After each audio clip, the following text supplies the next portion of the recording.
খায়ের ভাই সাউন্ড পাচ্ছি না।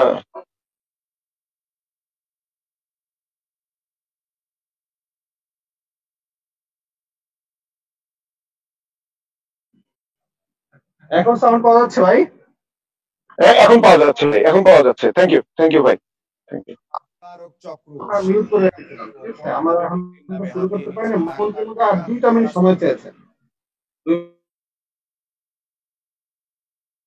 আছে আমি ইয়াতে হোয়াটসঅ্যাপে আগে দিবেন না, মারেন তাড়াতাড়ি মারেন। মানুষ ডিজে পাঠাইছে, ডিজে ওইটাই তো ও পাঠাই নাই তো আমাদের।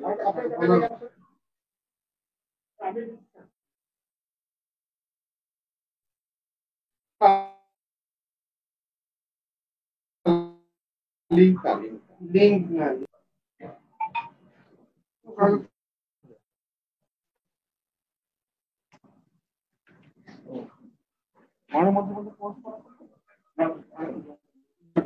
উপমন্ত্রী মধ্যে কিন্তু জয়েন করেন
খাইর সাহেব আমাকে আরো 5টা মিনিট সময় দেন কাইন্ডলি।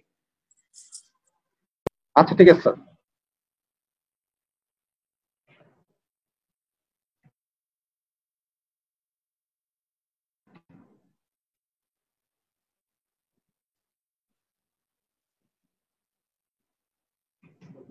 হয়েছে অলরেডি, কথা বলতে।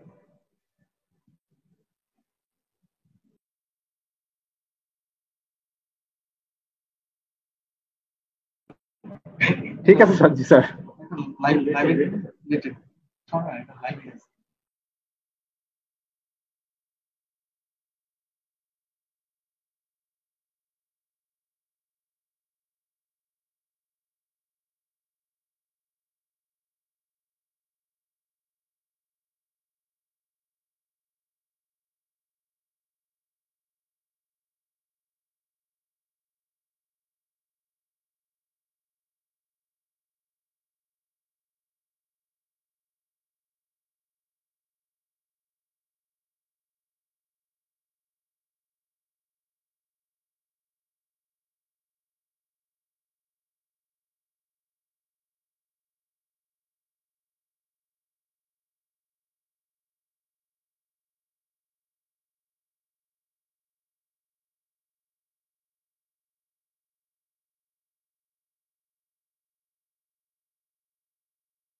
খায় সাহেব শুরু করছেন কয়টায়?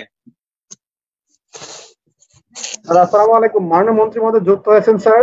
মন্ত্রী মহোদয় এই যে একটা ফোন কলে আছেন, একটু এই জন্য স্যার। এই যে ঠিক আছে, আমরা এখনই শুরু করতে পারি। মাননীয় মন্ত্রী মহোদয় জি, আপনি শুরু করতে পারেন। আমাকে শোনা যাচ্ছে? স্যার শোনা যাচ্ছে স্যার। আমাদের সকল সাংবাদিক বন্ধুগণকে আমি শিক্ষা মন্ত্রণালয়ের পক্ষ থেকে, আমার নিজের পক্ষ থেকে, মাননীয় উপমন্ত্রী মহোদয়ের পক্ষ থেকে, আমাদের সচিব মহোদয়দের পক্ষ থেকে, সকল মহাপরিচালকদের পক্ষ থেকে, সকলের পক্ষ থেকে এবং আমাদের সকল বোর্ডের সকল চেয়ারম্যান বৃন্দ সহ সকলের পক্ষ থেকে আমি সালাম জানাই, শুভেচ্ছা জানাই সকলকে। মুজিব বর্ষের শুভেচ্ছা। আজকে আমরা কথা বলবো যে আমরা মাধ্যমিক বিদ্যালয়ের শিক্ষার্থী ভর্তির বিষয়টা, এই বিষয়টা নিয়ে সবারই মধ্যে একটা উদ্বেগ উৎকণ্ঠাও আছে যে কি হবে, কি করে হবে, কবে নাগাদ শুরু হবে। আমরা পুরো প্রক্রিয়াটি একেবারে কি পদ্ধতিতে কবে নাগাদ অ্যাপ্লিকেশন হবে, কি হবে, সেগুলো আমরা ইনশাল্লাহ ডিসেম্বরের 7 তারিখের মধ্যে জানিয়ে দেব। তবে আজকে আমরা আপনাদের সঙ্গে কথা বলছি সেটি হলো যে ভর্তিটি কি পদ্ধতিতে হবে সেটি নিয়ে। তো আপনারা জানেন যে প্রতি বছরের মতো এবছরও সরকারি এবং বেসরকারি স্কুলগুলোতে ভর্তি পরীক্ষা শুরু করার সময় প্রায় এসে গেছে। আপনারা এটাও জানেন যে প্রতি বছর আমরা যেভাবে এই ভর্তি পরীক্ষা গ্রহণ করি, এবার করোনা সংক্রমণের কারণে ঠিক একইভাবে গ্রহণ করা হয়তো কঠিন হয়ে পড়বে। ফলে আমরা নানান রকমের বিকল্প পদ্ধতির কথা আমরা চিন্তা করেছি এবং এ বিষয়ে আমরা বিশেষজ্ঞদের সঙ্গেও আমরা আলাপ আলোচনা করেছি, যারা এই ভর্তি প্রক্রিয়ার সঙ্গে সরাসরি যুক্ত। সেই রকমের বিভিন্ন বিদ্যালয়ের প্রধান শিক্ষক, তাদের মতামত আমরা গ্রহণ করেছি। শিক্ষা মন্ত্রণালয়, প্রাথমিক এবং গণশিক্ষা মন্ত্রণালয়ের মন্ত্রী, মাননীয় প্রতিমন্ত্রী, উপমন্ত্রী, আমাদের সচিববৃন্দ এবং অন্যান্য কর্মকর্তারা, তাদের সকলকে নিয়েই আমরা এই পারস্পরিক মত বিনিময় করেছি এবং শেষ পর্যন্ত আমরা 3টা বিকল্পের সুবিধা অসুবিধা নানানভাবে খতিয়ে দেখেছি। বিকল্পগুলো হলো, একটা হচ্ছে বরাবরের মতোই শিক্ষার্থীদের স্কুলে এনে ভর্তি পরীক্ষা নেওয়া।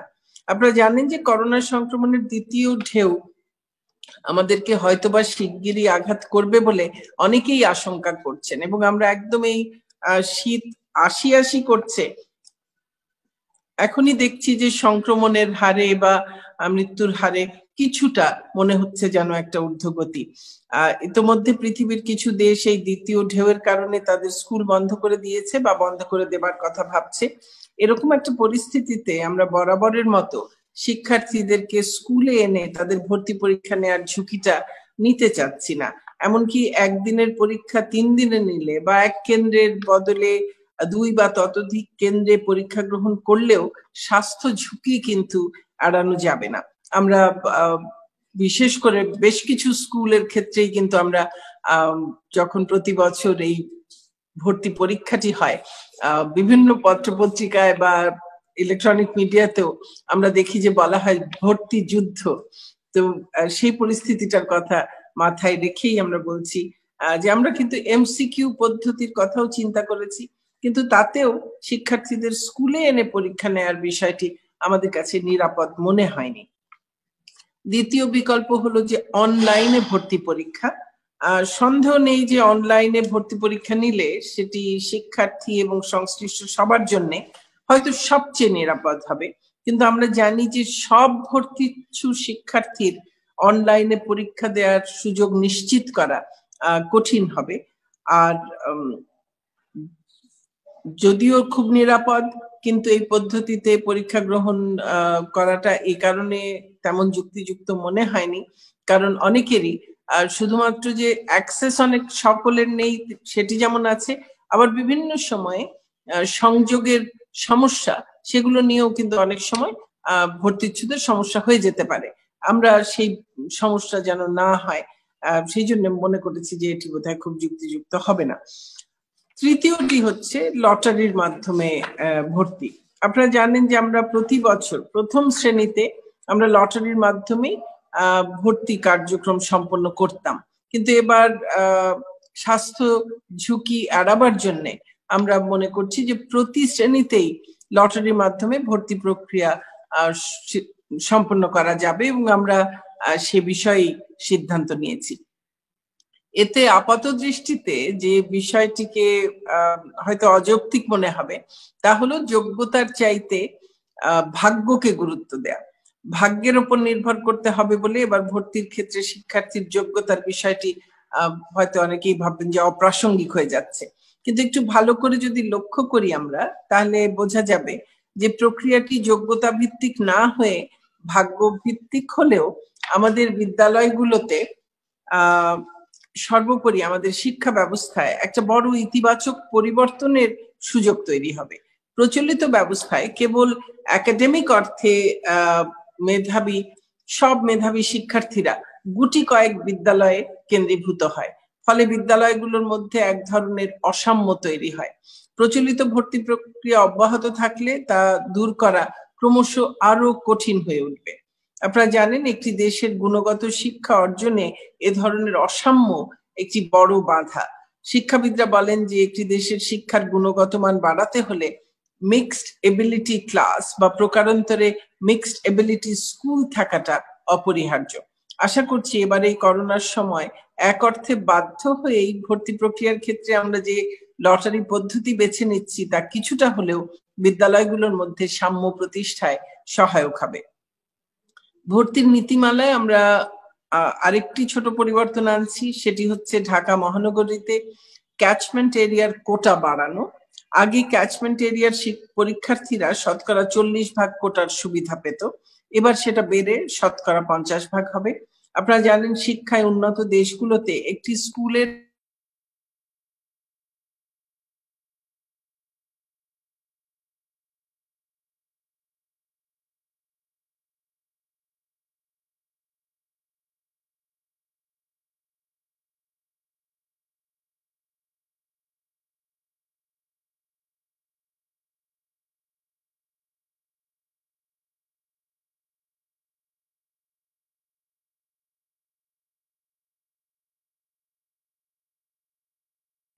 মাননীয় মন্ত্রী মহোদয়, আপনি আনমিউট হয়ে গেছেন। মাননীয় মন্ত্রী মহোদয়, আপনাকে শোনা যাচ্ছে না, আনমিউট হয়ে গেছেন। মিউট হয়ে গেছেন? আচ্ছা, কখন থেকে মিউট হয়ে গেলাম? এই যে 1 মিনিট হবে, 1 মিনিট মানে আমার শেষ কথা কি শুনেছেন আপনারা? স্যার ওই যে ক্যাচমেন্ট এরিয়া। আচ্ছা, ক্যাচমেন্ট এরিয়া, আমি তাহলে ক্যাচমেন্ট এরিয়ার কথাটা আবার বলছি। জি, ভর্তির নীতিমালায় আমরা আরেকটা ছোট পরিবর্তন আনছি।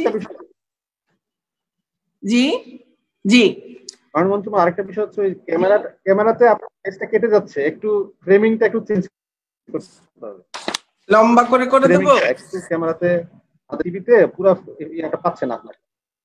এখন হবে? জি, এবার ঠিক আছে। জি মধ্যে এখন বেটার। আচ্ছা, ঠিক আছে, থ্যাংক ইউ। ভর্তি নীতিমালায় আমরা আরেকটা ছোট পরিবর্তন আনছি, সেটা হচ্ছে যে ঢাকা মহানগরীতে ক্যাচমেন্ট এরিয়ার কোটা বাড়ানো। আগে ক্যাচমেন্ট এরিয়ার পরীক্ষার্থীরা শতকরা 40% কোটার সুবিধা পেত, এবার সেটা বেড়ে শতকরা 50% হবে। আপনারা জানেন শিক্ষায় উন্নত দেশগুলোতে একটা স্কুলের শতকরা কিন্তু 100% শিক্ষার্থী আসে ক্যাচমেন্ট এরিয়া থেকে। আর আমাদের দেশে সেটা হয়তো এখনই আমাদের করা সম্ভব নয়, তবে গুণগত শিক্ষা নিশ্চিত করতে হলে আমাদেরকে ধীরে ধীরে হলেও শেষ পর্যন্ত ওই লক্ষ্যে পৌঁছতে হবে। সেজন্যই আমরা এই পদক্ষেপটা এখন নিয়েছি। এতে স্কুলের যাতায়াতের সময় কমে যাবে, শিক্ষার্থীরা লেখাপড়ার জন্য বেশি সময় পাবে, বাবা মায়েদের কষ্ট কমবে এবং কিছুটা হলেও যানজট লাঘব হবে, আর্থিক সাশ্রয় হবে। সর্বোপরি স্কুলের সঙ্গে কমিউনিটির তথা অভিভাবকদের যোগাযোগ বাড়বে। আপনারা জানেন স্কুলের সঙ্গে কমিউনিটির বা অভিভাবকদের এই মিথস্ক্রিয়া গুণগত শিক্ষা অর্জনের ক্ষেত্রে এক অপরিহার্য পূর্ব শর্ত। এবার স্কুল বেছে নেওয়ার ক্ষেত্রে শিক্ষার্থীদের সুযোগ বাড়ানো হচ্ছে। আপনারা জানেন ঢাকা মহানগরীর শিক্ষার্থীরা ক্লাস্টার ভিত্তিতে পরীক্ষা দিত এবং একটি পরীক্ষা দিয়ে একটি ক্লাস্টার থেকে কেবল একটি স্কুল বেছে নেওয়ার সুযোগ পেত। এবার তারা একটি ক্লাস্টার থেকে 5টি স্কুলের অপশন দিতে পারবে। এবং তাদের প্রথম, দ্বিতীয়, তৃতীয়, চতুর্থ ও পঞ্চম পছন্দ কি সেটাও তারা উল্লেখ করতে পারবে। এরপর লটারির মাধ্যমে তাদের স্কুল নির্ধারণ হবে। অর্থাৎ গতবারের ভর্তি প্রক্রিয়ার সঙ্গে এবারের ভর্তি প্রক্রিয়ার পার্থক্য মূলত 3 জায়গায়। পরীক্ষার বদলে লটারি, ঢাকা মহানগরীতে ক্যাচমেন্ট এরিয়ার কোটা 40 ভাগের জায়গায় শতকরা 50 ভাগে বৃদ্ধি, এবং ক্লাস্টার ভিত্তিক লটারিতে ঢাকা মহানগরীর শিক্ষার্থীদের একটির জায়গায় 5টি স্কুল বেছে নেয়ার সুযোগ। যাই হোক, প্রথম পরিবর্তনটি অর্থাৎ পরীক্ষার বদলে লটারির মাধ্যমে ভর্তি প্রক্রিয়াটি আমরা করোনা সংক্রমণের কারণে বাধ্য হয়ে গ্রহণ করেছি, যদিও বিশেষজ্ঞদের ধারণা যে এতে কোনো ক্ষতি হবে না, বরং শিক্ষার্থীদের গুণগত শিক্ষা অর্জনে তা সহায়ক হবে। আর অন্য দুটি পরিবর্তনের সঙ্গে করোনা সংক্রমণের কোনো সম্পর্ক নেই। আমরা এমনিতেই ভর্তি প্রক্রিয়াটি আরো কার্যকর করার জন্য এই পরিবর্তনগুলো নিয়ে আসার কথা আগেই ভাবছিলাম। তো আপনাদেরকে অনেক ধন্যবাদ। জয় বাংলা, জয় বঙ্গবন্ধু, বাংলাদেশ চিরজীবী হোক। আপনাদের প্রশ্ন থাকলে জি।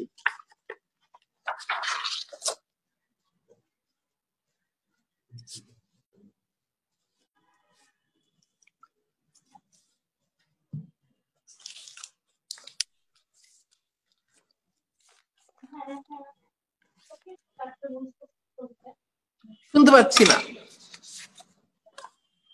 কেউ কি প্রশ্ন করছেন?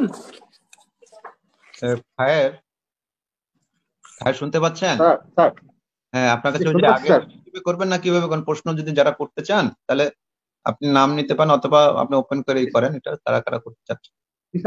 আমি নাম নিয়ে নিয়েছি স্যার। আচ্ছা, ঠিক আছে, তাহলে প্রশ্ন দিয়ে দেন। যে প্রিয় সাংবাদিক বৃন্দ, আপনাদেরকে অসংখ্য ধন্যবাদ। আমাদের এই মুহূর্তে মাননীয় মন্ত্রী মহোদয় আপনাদের প্রশ্ন নেবেন। আপনারা যে এখন আমরা আগেই নাম নিয়েছিলাম, এখনো আপনারা তো মোবাইলে SMS করে নাম দিতে পারবেন। এখন এই মুহূর্তে আমি প্রশ্ন করার জন্য বিনীত অনুরোধ জানাচ্ছি দৈনিক প্রথম আলোর সাংবাদিক মুস্তাক আহমেদ। মুস্তাক আহমেদ, আপনি কি শুনতে পাচ্ছেন? মুস্তাক আহমেদ, দৈনিক প্রথম আলো। আর আমি সাংবাদিক বন্ধুদের অনুরোধ করব, যদি আপনাদের কাঙ্ক্ষিত প্রশ্নটি অন্য কেউ করে ফেলে,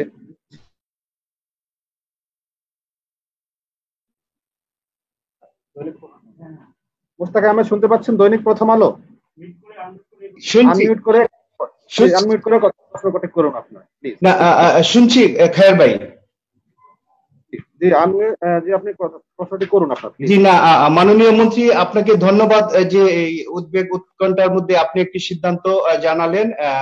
এতে অভিভাবকদের যে একটা উৎকণ্ঠা ছিল সেটা শেষ হবে। তো আমার আরেকটি প্রশ্ন একটু জানার ছিল। এটা তো স্কুলের বেলায় বললেন, কিন্তু আগামী মাসেই এইচএসসির যে মূল্যায়নটি ঘোষণা করা হবে, তো উচ্চ শিক্ষায় অর্থাৎ বিশ্ববিদ্যালয়গুলোতে যে ভর্তির পদ্ধতিটি নিয়ে একটি আলোচনা চলছে, তো সেটি কি হবে? সেটি কি উচ্চ ভিত্তিতেই হবে নাকি সেখানে পরীক্ষা হবে সবগুলো বিশ্ববিদ্যালয়গুলো? আপনি নিশ্চয়ই জানেন যে 4-5টি বিশ্ববিদ্যালয় আলাদা ভর্তি পরীক্ষা নেওয়ার ঘোষণা ইতিমধ্যে দিয়েছে। তো বাকিগুলার পরীক্ষা আসলে সুনির্দিষ্ট কিভাবে হবে সেটি যদি দয়া করে বলতেন।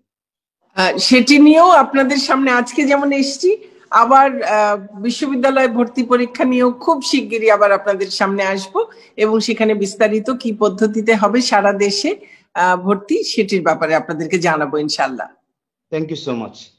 পর্যায়ে প্রশ্ন করার জন্য অনুরোধ জানাচ্ছি নূরে আলম, ইন্ডিপেন্ডেন্ট টেলিভিশন। নূরে আলম, আপনি আপনার প্রশ্নটি করুন প্লিজ। মাননীয় শিক্ষামন্ত্রী, আপনাকে অসংখ্য ধন্যবাদ। আপনি এই সময়ে একটি গুরুত্বপূর্ণ সিদ্ধান্ত জানাতে আমাদের মাঝে এসেছেন, আপনাকে ধন্যবাদ। আমার দুটি প্রশ্ন মূলত। একটি হচ্ছে, মাননীয় শিক্ষামন্ত্রী, আপনি জানেন যে আমাদের সরকারি মাধ্যমিক স্কুলগুলোর ভর্তি প্রক্রিয়া মোটামুটি ভাবে স্বচ্ছ হয়, সেখানে কোনো ধরনের অনিয়মের অভিযোগ অতটা থাকে না। কিন্তু আমাদের বেসরকারি যে সকল নামী স্কুল রয়েছে, সেই স্কুলগুলোর যে ভর্তি কার্যক্রম সেটি নিয়ে প্রতি বছরই আমরা রিপোর্ট করি, প্রতি বছরই নানা ধরনের অভিযোগ উত্থাপিত হয়। তো তাদের যখন পরীক্ষা হতো, তো পরীক্ষার সময় তারা দেখা যেত যে অনিয়ম করে, ঘষা মাজা করে, অবৈধভাবে অথবা অনিয়ম করে বিভিন্ন ভাবে টাকা পয়সা নিয়ে শিক্ষার্থী ভর্তি করতো। তো এবার যেহেতু লটারিতে, তো এই প্রক্রিয়াটি কতটুকু স্বচ্ছতা মন্ত্রণালয় নিশ্চিত করতে পারবেন, এবং এই প্রক্রিয়ার যে সমস্যাগুলো রয়েছে অর্থাৎ যে স্বচ্ছতা সেটি কতটুকু নিশ্চিত করা সম্ভব হবে? আরেকটি প্রশ্ন হচ্ছে যে স্কুলে ভর্তির জন্য আপনারা একটা নীতিমালা করে দেন এবং সেখানে আপনারা টাকা পয়সা নির্ধারণ করে দেন, কিন্তু আমরা পরবর্তীতে দেখি যে নামী স্কুলগুলো রয়েছে সেই স্কুলগুলো এই নীতিমালা মানে না এবং তারা অতিরিক্ত ফি আদায় করে এবং বলতে গেলে একদম জোর জবরদস্তি করে অভিভাবকদের কাছ থেকে অতিরিক্ত ফি আদায় করে থাকে। তো এই বিষয়গুলো কতটুকু আপনারা নজরদারিতে রাখবেন, এবার কতটুকু এটি বাস্তবায়ন করা সম্ভব হবে? ধন্যবাদ মাননীয় শিক্ষামন্ত্রী। আচ্ছা, এটি সত্য যে প্রত্যেক বছরই কিছু না কিছু অভিযোগ হয়তো ওঠে এবং আপনাদের নানান সংবাদ মাধ্যমে সেগুলো প্রকাশিত হয় এবং সেগুলো আমাদের নজরেও আসে। তো আমরা মনে করি যে লটারি যখন হবে তখন কিন্তু আমরা এটির স্বচ্ছতা নিশ্চিত করতে পারবো, কারণ আমরা এই যে আমাদের কলেজ পর্যায়ে যে ভর্তি হয় সেটি তো পুরোপুরি স্বচ্ছতার মাধ্যমেই সে ভর্তি প্রক্রিয়াটি সম্পন্ন হয়। প্রথম শ্রেণীতে যে ভর্তি হয় সেটিও স্বচ্ছতার মাধ্যমে হয়। কাজে আমি মনে করি, আমি বিশ্বাস করি যে আমাদের এই এবারের ভর্তি পরীক্ষা যেটি লটারির মাধ্যমে হবে ভর্তি, সেটিও পূর্ণ স্বচ্ছতার মাধ্যমে আমরা করতে পারবো ইনশাল্লাহ। আপনি আরেকটি যেটি বলেছেন যে এই টাকা নেয়ার ব্যাপারটা, যে আমরা যেভাবেই নির্ধারণ করে দেই কি না কেন অনেক সময় অনেক প্রতিষ্ঠান তার ব্যত্যয় ঘটিয়ে হয়তোবা অনেক বেশি টাকা নেন, অনেক বেশি নানান ধরনের ফি নেন। আমাদের অনেক ক্ষেত্রেই যেটি হয় যে আমরা কোথাও কোথাও আমরা হয়তো ব্যবস্থা নিতে পারি, কোথাও কোথাও ব্যবস্থা নিতে পারি না, কারণ হয়তো যথাযথ প্রমাণ অনেক সময় পাই না। কারণ অভিভাবকেরা তাদের শিক্ষার্থী তাদের সন্তানদের ব্যাপারে এই স্কুলের ব্যাপারে অভিযোগ করার ক্ষেত্রে অনেক সময়ই তারা করতে আগ্রহী হন না। তো আমাদের কাছে হয়তো অনেক সময় অকাট্য প্রমাণ থাকে না। আমি তারপরেও বলবো যে সকল শিক্ষা প্রতিষ্ঠান আমরা আশা করব যে তারা অতিরিক্ত কোনো কিছু, কোনো ফি বা কোনো ধরনের কোনো অনৈতিকভাবে কোনো ধরনের টাকা নেবেন না। তারপরে যদি কেউ নেন সেটির যদি প্রমাণ আমরা পাই তাহলে আমরা আমাদের পক্ষে যত ধরনের ব্যবস্থা নেওয়া সম্ভব আমরা সেই ব্যবস্থাগুলো নেব এবং আমরা কঠোর হব ইনশাআল্লাহ। মন্ত্রী মহোদয় কথার সাথে আমি একটু ছোট করে সংযুক্ত করব। আসলে যখন এই যে প্রয়োজনের চাইতে অতিরিক্ত প্রতিযোগিতার বিষয়টা চলে যাবে, যে পৃথিবীর কোন দেশের জাতীয় শিক্ষাক্রমের মধ্যেই এত বৈষম্যমূলক পদ্ধতি থাকে না, যে বিদ্যালয় থেকে বিদ্যালয়ে এত বৈষম্য। আমাদের জাতীয় শিক্ষাক্রমের শিক্ষা পরিবারের মধ্যে আমরা সেই বৈষম্য থাকুক সেটা আমরা চাই না, এবং এর জন্য যাতে করে একটা সাম্যের পরিবেশ সৃষ্টি হয়, এর জন্য একটা যাতে সাম্যের পরিবেশ নিশ্চিত হয় এবং পিছিয়ে পড়া ছাত্ররাও যাতে ভালো প্রতিষ্ঠানে আসতে পারে। এখনের পদ্ধতিতে বেছে বেছে ভালো স্টুডেন্ট নিয়ে শুধু ভালো প্রতিষ্ঠান ভালো থাকবে, কিন্তু পিছিয়ে পড়া ছাত্রছাত্রীরা ভালো প্রতিষ্ঠানে গিয়ে ভালো শিক্ষা অর্জন করে এগিয়ে যাবে সেটা নিশ্চিত করা খুবই কঠিন হয়ে যায়। এবং এই পরীক্ষা যে আমরা বলতে চাই এটা অসুস্থ প্রতিযোগিতা, সেই অসুস্থ প্রতিযোগিতাটা যদি উঠে যায় তাহলে কিন্তু প্রতিষ্ঠানগুলো শিক্ষার্থীদের বিষয়ে আরো বেশি সচেতন হবেন বলে আমরা মনে করি। ধন্যবাদ মাননীয় উপমন্ত্রী মহোদয়। এই মুহূর্তে আমি প্রশ্ন করার জন্য অনুরোধ করছি অভিজিৎ ভট্টাচার্য, দৈনিক ভোরের কাগজ। অভিজিৎ ভট্টাচার্য, আপনি আনমিউট করে আপনার প্রশ্নটি করুন প্লিজ। শুনতে পাচ্ছেন অভিজিৎ ভট্টাচার্য? জি শুনতে পাচ্ছি। প্লিজ প্রশ্নটি করুন। জি আদাব, আমার প্রশ্নটি হচ্ছে, আমার তিনটে প্রশ্ন, আমার চারটে প্রশ্ন। একটা প্রশ্ন হচ্ছে যারা যারা ভর্তি হবে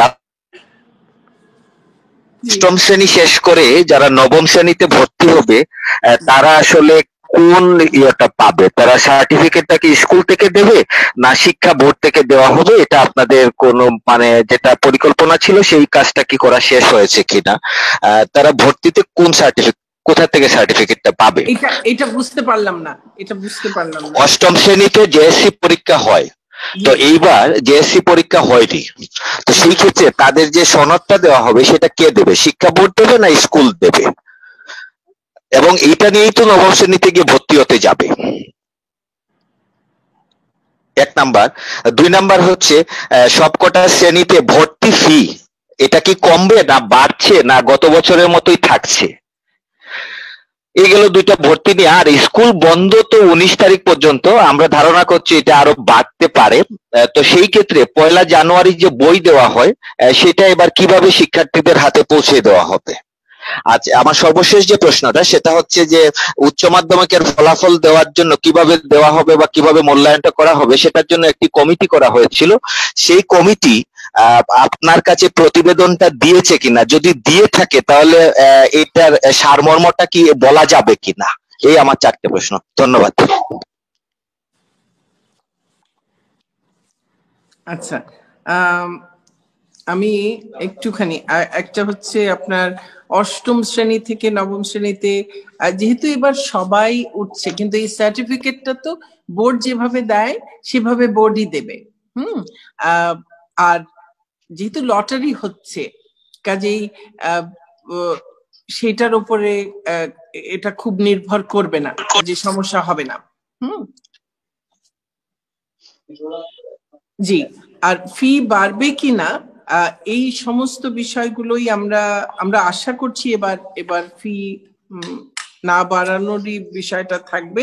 কিন্তু তারপরও আমরা এই যখন 7ই ডিসেম্বরের মধ্যে আমরা ভর্তির সমস্ত বিষয়গুলো আমরা যখন আবার আপনাদেরকে জানাবো তখন একদম ডিটেইলের মধ্যে এগুলোও থাকবে।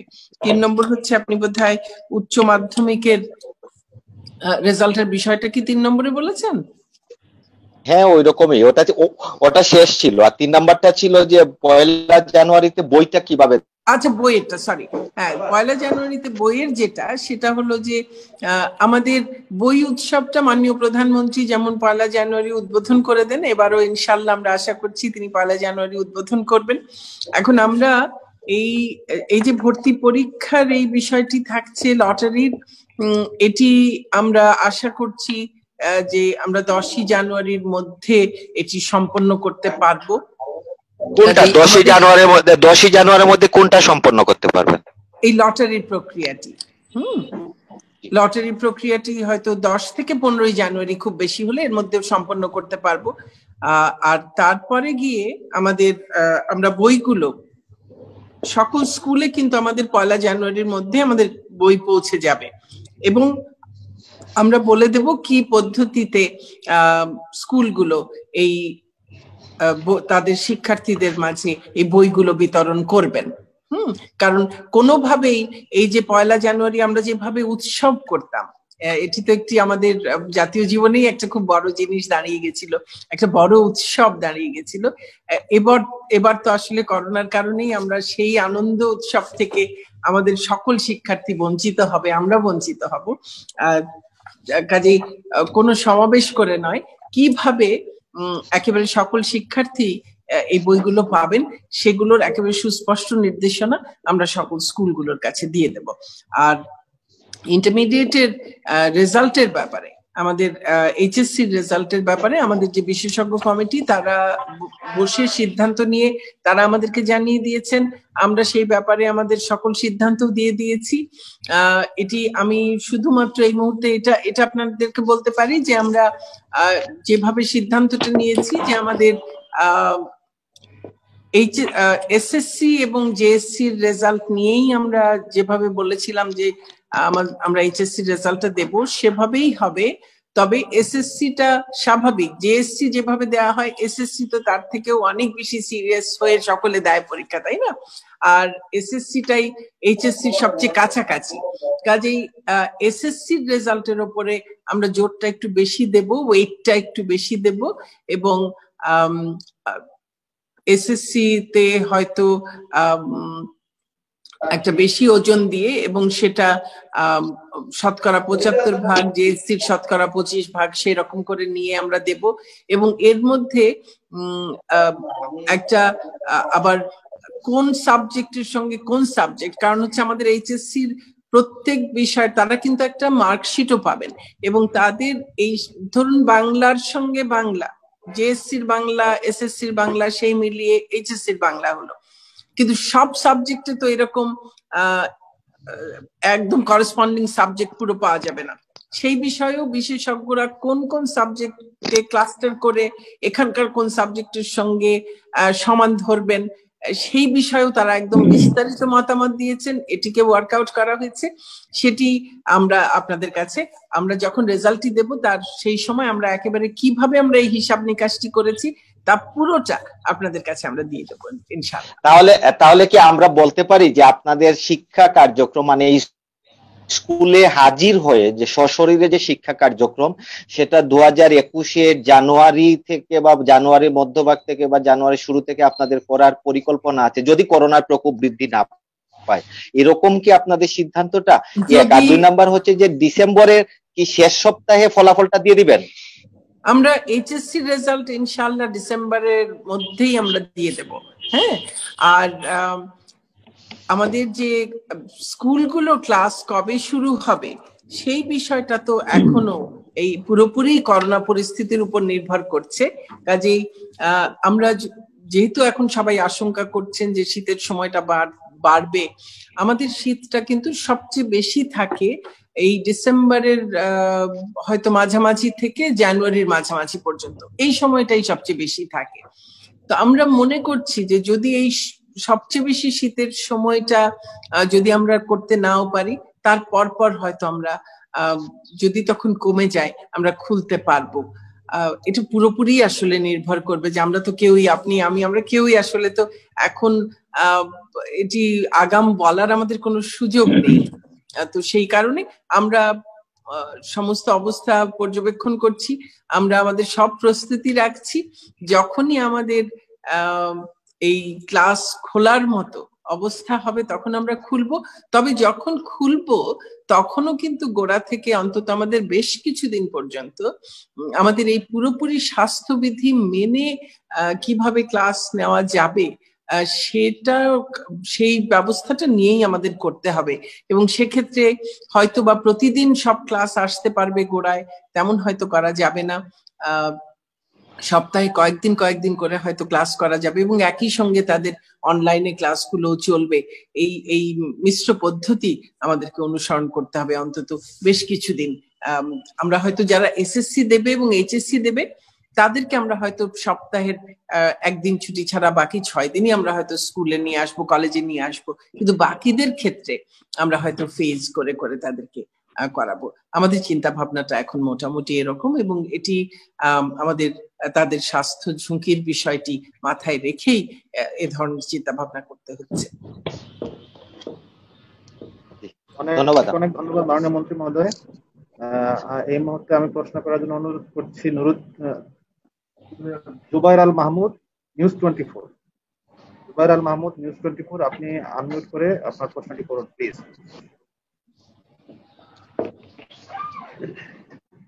জুবাইর আল মাহমুদ শুনতে পাচ্ছেন? খায়ের ভাই শোনা যায়? আমি শুনতে পাচ্ছি। হ্যাঁ শোনা যাচ্ছে, প্লিজ আপনার প্রশ্নটি করুন প্লিজ। মাননীয় মন্ত্রী, আপনি কিছুটা বলেছেন, আমি একটা প্রশ্ন করব আর একটা আইডিয়া শেয়ার করব। প্রশ্নটা হচ্ছে মাননীয় মন্ত্রী, আপনি জানেন যে এবছর কিন্তু বেশ কয়েক হাজার শিক্ষার্থী এইচএসসি তে মান উন্নয়নের জন্য তারা আবেদন করেছে। তো তাদের আসলে মান কি উন্নয়ন হবে কিনা? কিন্তু আসলে 4.90 হয়তো পেয়েছে, সে তো এ প্লাস পাওয়ার আশাতেই মানব পরীক্ষা দিচ্ছে, এবং সে যদি এ প্লাস না পায় তাহলে কিন্তু তার 1 বছর লস হলো, সে ভালো বিশ্ববিদ্যালয়ে চান্স পাওয়ার ক্ষেত্রে নেতিবাচক প্রভাব পড়বে। তো তাদের বিষয়ে কি অবস্থা? আর মাননীয় শিক্ষামন্ত্রী, অনেক শিক্ষার্থী আছে বিশেষ করে বাউবি এবং কারিগরির যাদের জেএসসি সার্টিফিকেট নাই, তো তারা আসলে তার বোর্ড কিন্তু জেএসসি সার্টিফিকেট চেয়েছে বা নম্বরপত্র চেয়েছে, তো তারা আসলে কি করবে এটা অনেকেই ফোন দিচ্ছে আমার কাছে, আমি তাদের কিছু বলতে পারছি না, নিশ্চয়ই আপনাদের কাছে ওই বিষয়ে তারা যোগাযোগ করছে, তাদের উদ্দেশ্যে আপনি কি বলবেন? আর একটি আইডিয়া, সেটি হচ্ছে মাননীয় শিক্ষামন্ত্রী, আমাদের যে কোনো দুর্যোগের সময় মোকাবেলা করেই তো আসলে আমাদের আস্তে আস্তে সাহস নিয়ে এগিয়ে যেতে হবে।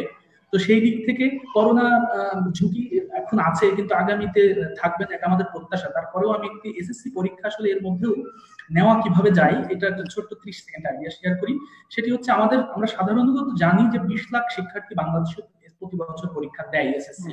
তো আমরা যদি 3 ভাগে ভাগ করি সেটাকে, সায়েন্স, আর্টস, কমার্স, তাহলে কিন্তু শিক্ষার্থী সংখ্যা 6.5 লক্ষের মতো হয়ে যায়। এবং এই 6.5 লক্ষ শিক্ষার্থী অর্থাৎ সায়েন্স, আর্টস, কমার্স এই তিনজনের জন্য যদি 3 সেট প্রশ্ন আমরা তৈরি করি কমন সাবজেক্ট গুলোর জন্য, বাংলা, অঙ্ক, ইংরেজি এই কমন সাবজেক্ট গুলোর জন্য, তাহলে কিন্তু আমরা 6.5 লক্ষ শিক্ষার্থী পাচ্ছি। আর কিছু কেন্দ্র যদি বাড়িয়ে 4000 কেন্দ্র সংখ্যা করা যায়, তাহলে এই 6.5 লক্ষ শিক্ষার্থী 4000 কেন্দ্রে বসালে 150 থেকে 162 জনের মতো হয়। তো একটা স্কুলে যদি আমরা একটা কেন্দ্র ধরি, তাহলে একটা পুরো স্কুলে 150 শিক্ষার্থী নিয়ে আসলে আসলে সামাজিক দূরত্ব বজায় রেখেও সম্ভব।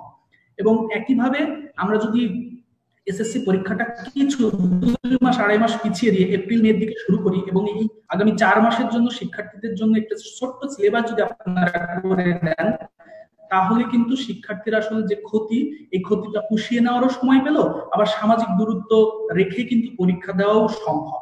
জি মাননীয় শিক্ষামন্ত্রী, আপনাকে জি অনেক অনেক ধন্যবাদ। আপনার প্রশ্নের উত্তরগুলো আগে দিই। মানোন্নয়নের ধরুন যারা মানোন্নয়ন পরীক্ষা দিয়েছে, আমার তো মনে হয় না যে মানোন্নয়ন যারা দিয়েছে তাদের কোনো সমস্যা হবে, কারণ তাদেরকেও কিন্তু আমরা একই পদ্ধতিতে মূল্যায়নটি করব এবং প্রায় সকল ক্ষেত্রেই দেখা যায় যে জেএসসি এসএসসির চাইতে এইচএসসি তে ফলাফলটা একটু খারাপ হয়, তাই না? জেএসসি এসএসসি তে যত নম্বর পাওয়া যায় এইচএসসি তে একটু কম পাওয়া যায়। তো আমরা যেহেতু জেএসসি এবং এসএসসি কে নিয়ে করব, কাজেই তাদের এইচএসসি তে তারা যারা মানোন্নয়ন দিচ্ছেন তারা তো জেএসসি এসএসসির তুলনায় এইচএসসি তে নিশ্চয়ই অনেক খারাপ করেছিলেন বলেই বা বেশ খানিকটা খারাপ করেছিলেন বলেই মানোন্নয়ন দিচ্ছেন। কাজেই তাদের এই জেএসসি এবং এসএসসির ভিত্তিতে হলে আমার মনে হয় না যে তারা যে মানোন্নয়নটুকু চেয়েছিলেন তার থেকে তাদের খারাপ হবে। হ্যাঁ, এটি হচ্ছে এক কথা। আমার মনে হয় না যে তাদের কারোই কোনো সমস্যা হবে। আর তারপরে আমার মনে হয় না আর কি যে হবে, এটা দেখতে হবে। আরেকটা হচ্ছে বাউবি এবং কারিগরির যাদের কথা বলছেন জেএসসি নাই, যাদের এরকম নেই, জেএসসি দেননি তারা, আমরা তো তাদেরকে গ্রহণ করেছি, তাই না? কাজেই তাদের রেজাল্ট শুধুমাত্র এসএসসি দিয়েই হবে। যেখানে একেবারেই নেই কিন্তু তাদেরকে তো আমরা এইচএসসির শিক্ষার্থী হিসেবে গ্রহণ করেছি, যদি গ্রহণ করে থাকি তাহলে তার যেটি নেই সেটিকে বাদ দিয়ে যেটি আছে সেটি নিয়েই তাদের ফলাফল দেয়া হবে। কাজে আমি মনে করি না যে এখানেও কোনো সমস্যা হবে। আর তৃতীয় যেটি, সেটি হলো আপনি যে আইডিয়াটি দিয়েছেন, আমি দেখুন আমরা মনে করি যে আমাদের সকলের মতামতের ভিত্তিতেই আমাদের সকলের অনেক ভালো ভালো আইডিয়া আছে, সেগুলো দেখেই সবকিছু শুনে আমরা সর্বোত্তম যেটি সেটি করবার আমাদের চেষ্টা। তো আপনি যেটি বললেন তার মধ্যে কতগুলো ভালো দিক আছে, সেটা হলো যে এসএসসি নেবার কথা বলছেন, আমরাও কিন্তু এসএসসিটা নিতে চাই, এইচএসসিটা নিতে চাই, এবং সেই ক্ষেত্রে আমাদের সারা দেশব্যাপী আমরা একেবারে পরীক্ষা কেন্দ্র অনেক বাড়িয়ে দিয়ে আমরা সেভাবে পরীক্ষা আমাদের নিতে হবে, এটা আমরা ধরেই নিয়েছি। তবে আপনি 3 ভাগে, এমনকি কমন সাবজেক্ট গুলো 3 ভাগে নেবার কথা বলেছেন। সায়েন্স, আর্টস, কমার্স তাদের নিজস্ব সাবজেক্ট আলাদা আলাদা হয়, তখন তো ছাত্রছাত্রীর সংখ্যা কমেই যায়, পরীক্ষার্থীর সংখ্যা কমেই যায়, সমস্যা নেই। কিন্তু বাংলা, ইংরেজি, অঙ্কের বেলায় তখন তো কমন সাবজেক্টের বেলায় সব শিক্ষার্থী 20 লক্ষ, আপনি সেটাকেই 3 ভাগে ভিন্ন ভিন্ন প্রশ্নে নিতে বলেছেন। এখন ভিন্ন প্রশ্ন দিয়ে করলে যেটি হবে, ভিন্ন প্রশ্ন দিয়ে করে ভিন্ন স্ট্যান্ডার্ডে, কারণ যতই বলি আমরা যে একই স্ট্যান্ডার্ডের প্রশ্ন করছি কিন্তু ভিন্ন ভিন্ন প্রশ্ন, এক পরীক্ষার্থী মনে করবে আমি এই প্রশ্নটা না দিয়ে ওই প্রশ্নটাতে পরীক্ষা দিলে আমি এর চেয়ে অনেক ভালো করতে পারতাম। কাজে সেখানে একটা বৈষম্যের একটা চলে আসবার, দুজনকে একই পাল্লায় মাপবার সেই সুযোগটা সেখানে বিঘ্নিত হবে। কাজে আমরা সেই হয়তো ভিন্ন প্রশ্নে যাবার হয়তো সুযোগ থাকবে না, কিন্তু আমরা নিশ্চয়ই অনেক সংখ্যা বাড়িয়ে দিয়ে, কেন্দ্রের সংখ্যা বাড়িয়ে দিয়ে সকল ধরনের স্বাস্থ্যবিধি বজায় রেখে সেটি করব। আরেকটি যেটি খুব ভালো বলেছেন সেটি হলো সিলেবাসটিকে কিছুটা সংক্ষিপ্ত করে। আমরা ইতোমধ্যেই কিন্তু সে কাজটি করেছি। আমরা আমাদের এসএসসির জন্য, কারণ তারা গত 1 বছর সরাসরি ক্লাসে কিন্তু ক্লাসরুমে এসে তারা পাঠ গ্রহণ করতে পারেননি, তো এবং অনেকেরই হয়তো বা অনলাইনে সমস্যাও হয়েছে। কাজেই আমরা আশা করছি যে আমরা যদি অন্তত পক্ষে মাস 3 আমরা ক্লাস করাতে পারি সরাসরি ক্লাসরুমে এনে, যে কারণে একটু আগে আমি একটি প্রশ্নের উত্তরে, আমাদের অভিজিৎ বাবুর প্রশ্নের উত্তরে আমি বলেছি যে আমরা হয়তোবা এসএসসির যারা পরীক্ষার্থী, এইচএসসির যারা পরীক্ষার্থী, তাদেরকে আমরা সপ্তাহের 1 দিন বাদে প্রতিদিনই হয়তো ক্লাসে নিয়ে আসবার চেষ্টা করব। তো সেটি করে 3 মাসের মধ্যে তাদের জন্য একটি সংক্ষিপ্ত একটি সিলেবাস, যেটি তাদেরকে পরবর্তী পর্যায়ে যাবার জন্য তাদেরকে যে ন্যূনতম যে যোগ্যতাটুকু প্রয়োজন সেটি নিশ্চিত করতে পারবে, সেই কম্পিটেন্সি গুলো তাদেরকে দিতে পারবে, সেই সিলেবাস আমরা প্রণয়ন করেছি এবং সেই অনুযায়ী অন্ততপক্ষে 3 মাস আমরা চাই যে ক্লাস করাতে চাই এবং ক্লাস করিয়ে তারপর আমরা তাদের পরীক্ষা নিতে চাই। কাজেই পরীক্ষাটা হয়তোবা পিছিয়ে যাবে এবং এসএসসি এইচএসসি 2-1 মাস পিছিয়ে যাবে, তাহলেও কিন্তু তাদের পরবর্তী পর্যায়ে যাবার জন্য কোনো সময় কোনো হারিয়ে যাবে না। কারণ এরপরেও যারা বিশ্ববিদ্যালয়ে যাবে তারা তো পরের বছর জানুয়ারিতে যায়, যারা এইচএসসি তে যায় তারাও বেশ জুলাই আগস্টের পরে যায়। তো সেই ক্ষেত্রে তাদের তেমন কোনো সমস্যা হবে না। আমরা এই 3 মাস মতো একটা সংক্ষিপ্ত সিলেবাসে ক্লাস করিয়ে তারপর আমরা পরীক্ষাটা নেব। তো আমরা আমাদের চিন্তা ভাবনাটা এখন সেরকমই আছে। আপনাকে অনেক ধন্যবাদ আপনার আইডিয়ার জন্য। ধন্যবাদ মাননীয় মন্ত্রী মহোদয়। এই মুহূর্তে আমি প্রশ্ন করার জন্য অনুরোধ জানাচ্ছি নুরুজ্জামান মামুন, আজকালের খবর। নুরুজ্জামান মামুন, আজকালের খবর, আপনি আনমিউট করে আপনার প্রশ্নটি করুন প্লিজ। আমাকে শোনা যাচ্ছে? হ্যাঁ, আপনাকে শোনা যাচ্ছে। হ্যাঁ, প্রশ্নটি করুন প্লিজ। মাননীয় মন্ত্রী, বৈশ্বিক এই সংকটের মাঝেও শিক্ষার্থীদের সুরক্ষা দিতে যে আপনি একটি গুরুত্বপূর্ণ সিদ্ধান্ত নিয়েছেন লটারির মাধ্যমে শিক্ষার্থীর ভর্তির জন্য, এই জন্য আপনাকে অভিনন্দন জানাচ্ছি। আমার প্রশ্ন হলো যে আবেদন প্রক্রিয়া কিভাবে হবে, শিক্ষার্থীরা কিভাবে ভর্তির জন্য আবেদন করবে? আমরা জানি যে বিগত দিনে পুরাতন সরকারি হাই স্কুলগুলোতে অনলাইনের মাধ্যমে আবেদন করা হতো এবং সেখানে কোন কোন শ্রেণীতে লটারির মাধ্যমে এবং কোন কোন শ্রেণীতে ভর্তি পরীক্ষার মাধ্যমে ভর্তি করা হতো। এবছর যে নতুন যে জাতীয়করণগুলো স্কুল রয়েছে সেগুলো সহ সারা দেশের যে বেসরকারি শিক্ষা প্রতিষ্ঠান রয়েছে সেগুলো এই অনলাইন প্রক্রিয়ার মাধ্যমে শিক্ষার্থীদের আবেদন নেওয়া হবে কিনা, এটি আমার একটি প্রশ্ন।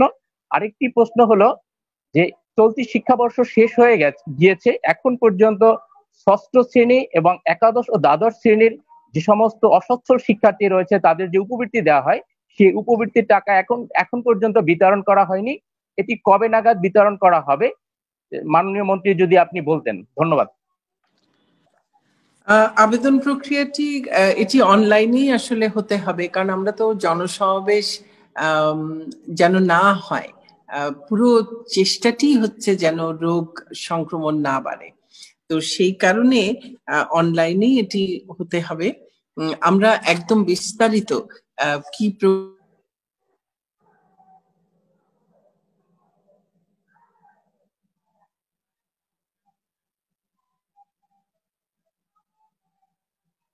সেটি নিয়ে আমাদের কাজ চলছে, সেটি খুব শিগগিরই আমরা করতে পারবো আশা করছি ইনশাআল্লাহ।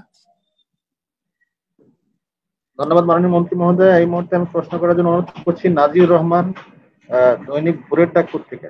নাজিউর রহমান, দৈনিক ভোরের ডাক, আপনি আনমিউট করে আপনার প্রশ্নটি করুন। নাজিউর রহমান, শুনতে পাচ্ছেন? ধন্যবাদ। হ্যাঁ, শুনতে পাচ্ছি খার ভাই। ধন্যবাদ মাননীয় মন্ত্রী। আসলে এই বৈশ্বিক সমস্যার মধ্যে যে লটারির যে সিদ্ধান্তটা হয়েছে এটা নিঃসন্দেহে আমাদের শিক্ষার্থীদের জন্য একটা ভালো খবর। তো আমার প্রশ্নটা সেটা হচ্ছে যে লটারিটা যেটা হবে সেটা যেমন প্রথম শ্রেণীর যে লটারিগুলো হতো প্রতি বছর সেটা মানে উন্মুক্ত লটারি হতো, তো এই লটারির প্রক্রিয়াটা ঠিক কেমন হবে এই বিষয়টা একটা। আর ক্যাচমেন্ট এরিয়া যেটা 40% থেকে 50% করা হয়েছে, সেক্ষেত্রে ক্যাচমেন্ট এরিয়া নির্ধারণের ক্ষেত্রে অনেক অভিভাবকদের দীর্ঘদিন ধরে অভিযোগ আছে যে তারা নির্ধারিত ক্যাচমেন্ট এরিয়া থাকার ফলেও শিক্ষা কর্মকর্তারা তাদেরকে সেই ক্যাচমেন্ট এরিয়া সেই সুযোগটা দিচ্ছে না। এরকম গত বছরও বিকারুননেসা এবং আইডিয়ালের বেশ কিছু অভিভাবক আমাদের কাছে অভিযোগ করছেন। তো এই বিষয়টা আসলে ক্যাচমেন্ট এরিয়া নিয়ে যে অসুস্থ প্রতিযোগিতা হয়, এটা বিষয়টা কিভাবে নিশ্চিত করবেন? ধন্যবাদ। অনেক অনেক ধন্যবাদ, অনেক ধন্যবাদ। এই যে দেখুন, আপনাদের সঙ্গে আমাদের যখনই ইন্টারঅ্যাকশন হয়, আমরা আমাদের অনেক আপনারা আমাদের কাছ থেকে তথ্য পান, আবার আমরাও কিন্তু আপনাদের কাছ থেকে অনেক আইডিয়া পাই, অনেক তথ্য পাই। আমাদের অনেক সমস্যা যেটা হয়তো আসতে পারে, আপনাদের প্রশ্নের মাধ্যমে আমরা সেই সমস্যাগুলোকে আবারও কিন্তু পথ খুঁজে পাই। এই যে আপনি ক্যাচমেন্ট এরিয়ার কথা বললেন, আমরা অবশ্যই এই ব্যাপারে অনেক বেশি মনোযোগী হব যেন ক্যাচমেন্ট এরিয়া নিয়ে সমস্যা না হয়। আরেকটি হচ্ছে লটারি কি প্রক্রিয়ায় হবে, সেটিও আমি ওই যে বললাম, আমরা 7 তারিখে পুরোটাই জানিয়ে দেব। আর আজকে যেটি আমরা বলেছি যে লটারিতে এই যে ঢাকায় যেমন ক্লাস্টার হয়, সেই ক্লাস্টারে প্রতি ক্লাস্টারে 5টি করে অপশন দিতে পারবেন। আমরা মনে হয় যে আমরা আরো বিস্তারিত যদি আপনারা যা কিছু আপনাদের প্রশ্ন থাকতে পারে, সেগুলো সবই আমরা যখন পুরো প্রক্রিয়াটি আপনাদের সামনে আমরা 7 তারিখের মধ্যে দিয়ে দিতে পারবো, তখন আপনারা পেয়ে যাবেন উত্তর। অনেক অনেক ধন্যবাদ মাননীয় মন্ত্রী মহোদয়। আমি প্রশ্ন করার জন্য বিনীত অনুরোধ জানাচ্ছি আতিকা রহমান আরটিভি। আতিকা রহমান আরটিভি, আপনি আনমিউট করে আপনার প্রশ্নটি করুন। আতিকা রহমান আরটিভি, আপনি শুনতে পাচ্ছেন? হ্যাঁ, শুনতে পাচ্ছি। জি জি, আপনার প্রশ্ন করুন প্লিজ। আমাকে কি শোনা যাচ্ছে? পরবর্তীতে আপনাকে শোনা যাচ্ছে। আমি প্রস্তুত থাকার জন্য অনুরোধ করছি মহিউদ্দিন, ডেইলি স্টার। মাননীয় মন্ত্রী, প্রথমে যে প্রশ্নটা, অনেকেই বলছেন যে লটারির মাধ্যমে এর আগে অনেক সময় ভর্তিতে অনিয়ম হয়, শুধুমাত্র যদি অভিভাবক বা শিক্ষার্থীরা অল্প কিছু সংখ্যক উপস্থিত না থাকে বা মন্ত্রণালয়ের কর্মকর্তারা যদি উপস্থিত না থাকে, তাহলে স্কুলের যে শিক্ষকরা আপনার নিবে লটারিটা, সেখানে এক ধরনের অনিয়ম হওয়ার একটা অভিযোগ আছে। এই বিষয়ে আপনাদের পদক্ষেপটা কি থাকবে সেটা জানতে চাচ্ছি। আর আরেকটি বিষয় জানতে চাচ্ছি যে আমরা দেখছি গত 1-2 দিনে গণমাধ্যমে প্রকাশ পেয়েছে যে শিক্ষাক্রমের যে পরিবর্তনটি আনা হচ্ছে, আপনার সায়েন্স আর্টস কমার্স থাকছে না, 2 দিন ছুটি, প্লাস বই মানে কমবে, কিছু বিষয় ভিত্তিক অনেক পরিবর্তন আসছে। এই বিষয়টা নিয়ে একটু আপনার কাছে জানতে চাচ্ছি। আচ্ছা, আতিকা ধন্যবাদ। লটারিতে অনিয়ম যেটা, আমার মনে হয় না যে লটারিতে অনিয়মের সুযোগ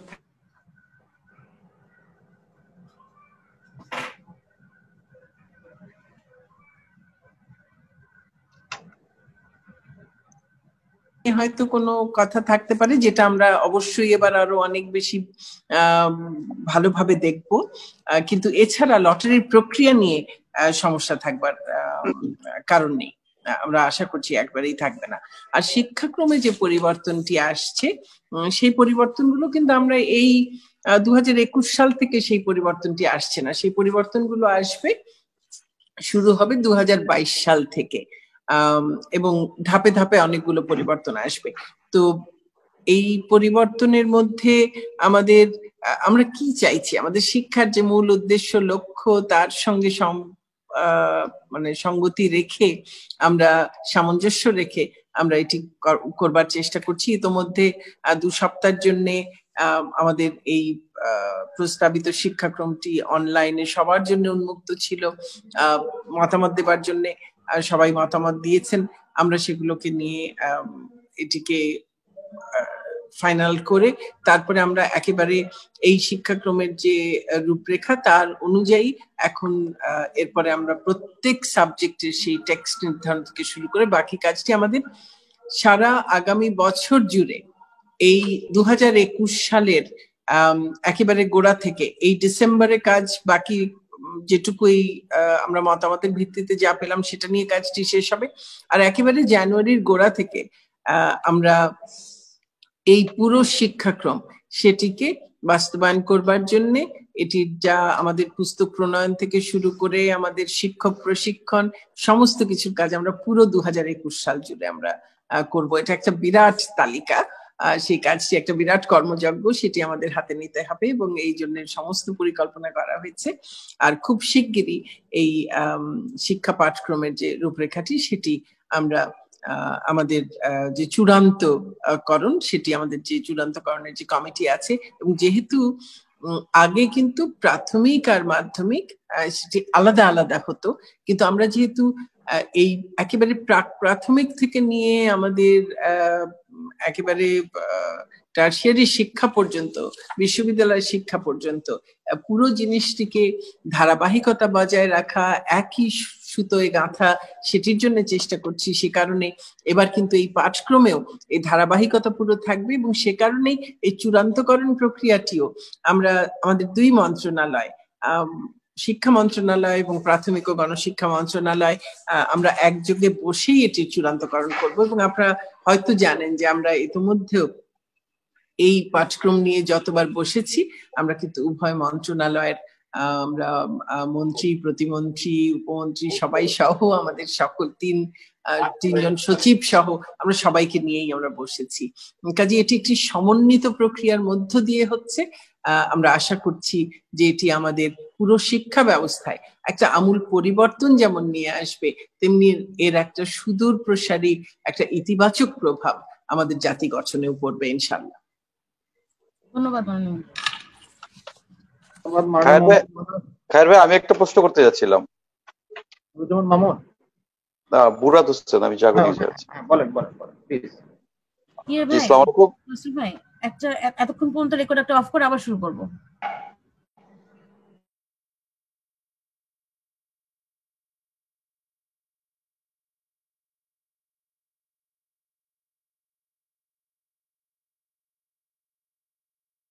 মুরাদ হোসেন, আপনি আনমিউট করে প্রশ্নটি করুন প্লিজ। মুরাদ হোসেন, আনমিউট করুন, আপনি নিজে আনমিউট করুন। জি জি জি, শোনা যাচ্ছে খায়ের ভাই? শোনা যাচ্ছে। জি, আসসালামু আলাইকুম, আমি মুরাদ হোসেন, জাগো নিউজে কাজ করি। মন্ত্রী মহোদয়, এবার করোনা পরিস্থিতির কারণে খুব গুরুত্বপূর্ণ একটা সিদ্ধান্ত নিয়েছেন, যেটা লটারির মাধ্যমে ভর্তি পরীক্ষা বা ভর্তি করা নতুন শিক্ষার্থীদের। তো এই ক্ষেত্রে কিছু মানে জটিলতা দেখা দিতে পারে। সেক্ষেত্রে যে অভিভাবকদের একটা অভিযোগ যে প্রাথমিক ও নিম্ন মাধ্যমিক পর্যায়ে লটারির মাধ্যমে ভর্তি পরীক্ষা হলো, মানে লটারির মাধ্যমে ভর্তি হলো কিছু মেধাবী শিক্ষার্থী আছে যেটা মাধ্যমিক পর্যায়ে 6ষ্ঠ থেকে 8 পর্যন্ত তারা ভালো প্রস্তুতি দিচ্ছে বা ভালো স্কুলে ভর্তি হওয়ার একটা প্রত্যাশা এবং তাদের একটা বড় ধরনের স্বপ্ন থাকে। তো লটারির মাধ্যমে এই সকল কিছু মেধাবী শিক্ষার্থী বঞ্চিত হবে। তো আসলে এই যে বঞ্চিত হওয়ার মানে বিষয়টার দায়ভারটা আসলে কার যাবে? আর এই যে ভালো প্রস্তুতি নিয়েও ভালো স্কুলে ভর্তি হতে পারবে না, আসলে এই যে মানে কষ্টটা শিক্ষার্থীদের, এইটা আসলে কিভাবে লাঘব হবে, যদি মন্ত্রী মহোদয় একটু বলতেন।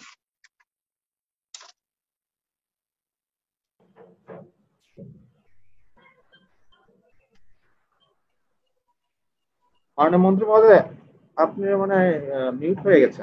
আচ্ছা আচ্ছা, ঠিক আছে, এখন শোনা যাচ্ছে তো? শোনা যাচ্ছে। জি, এই যে বঞ্চিত হবার কথাটি যেটি বললেন, এই অভিযোগটি হয়তো অনেকেই করবেন, অনেক অভিভাবক আফসোস করবেন, অনেকে অভিযোগ করবেন, অনেকে ক্ষুব্ধ হবেন হয়তো। অনেক শিক্ষার্থী তাদের মন খারাপ হবে, কষ্ট পাবে যে আমি অমুক ভালো স্কুলে ভর্তি হতে চেয়েছিলাম, হলো না।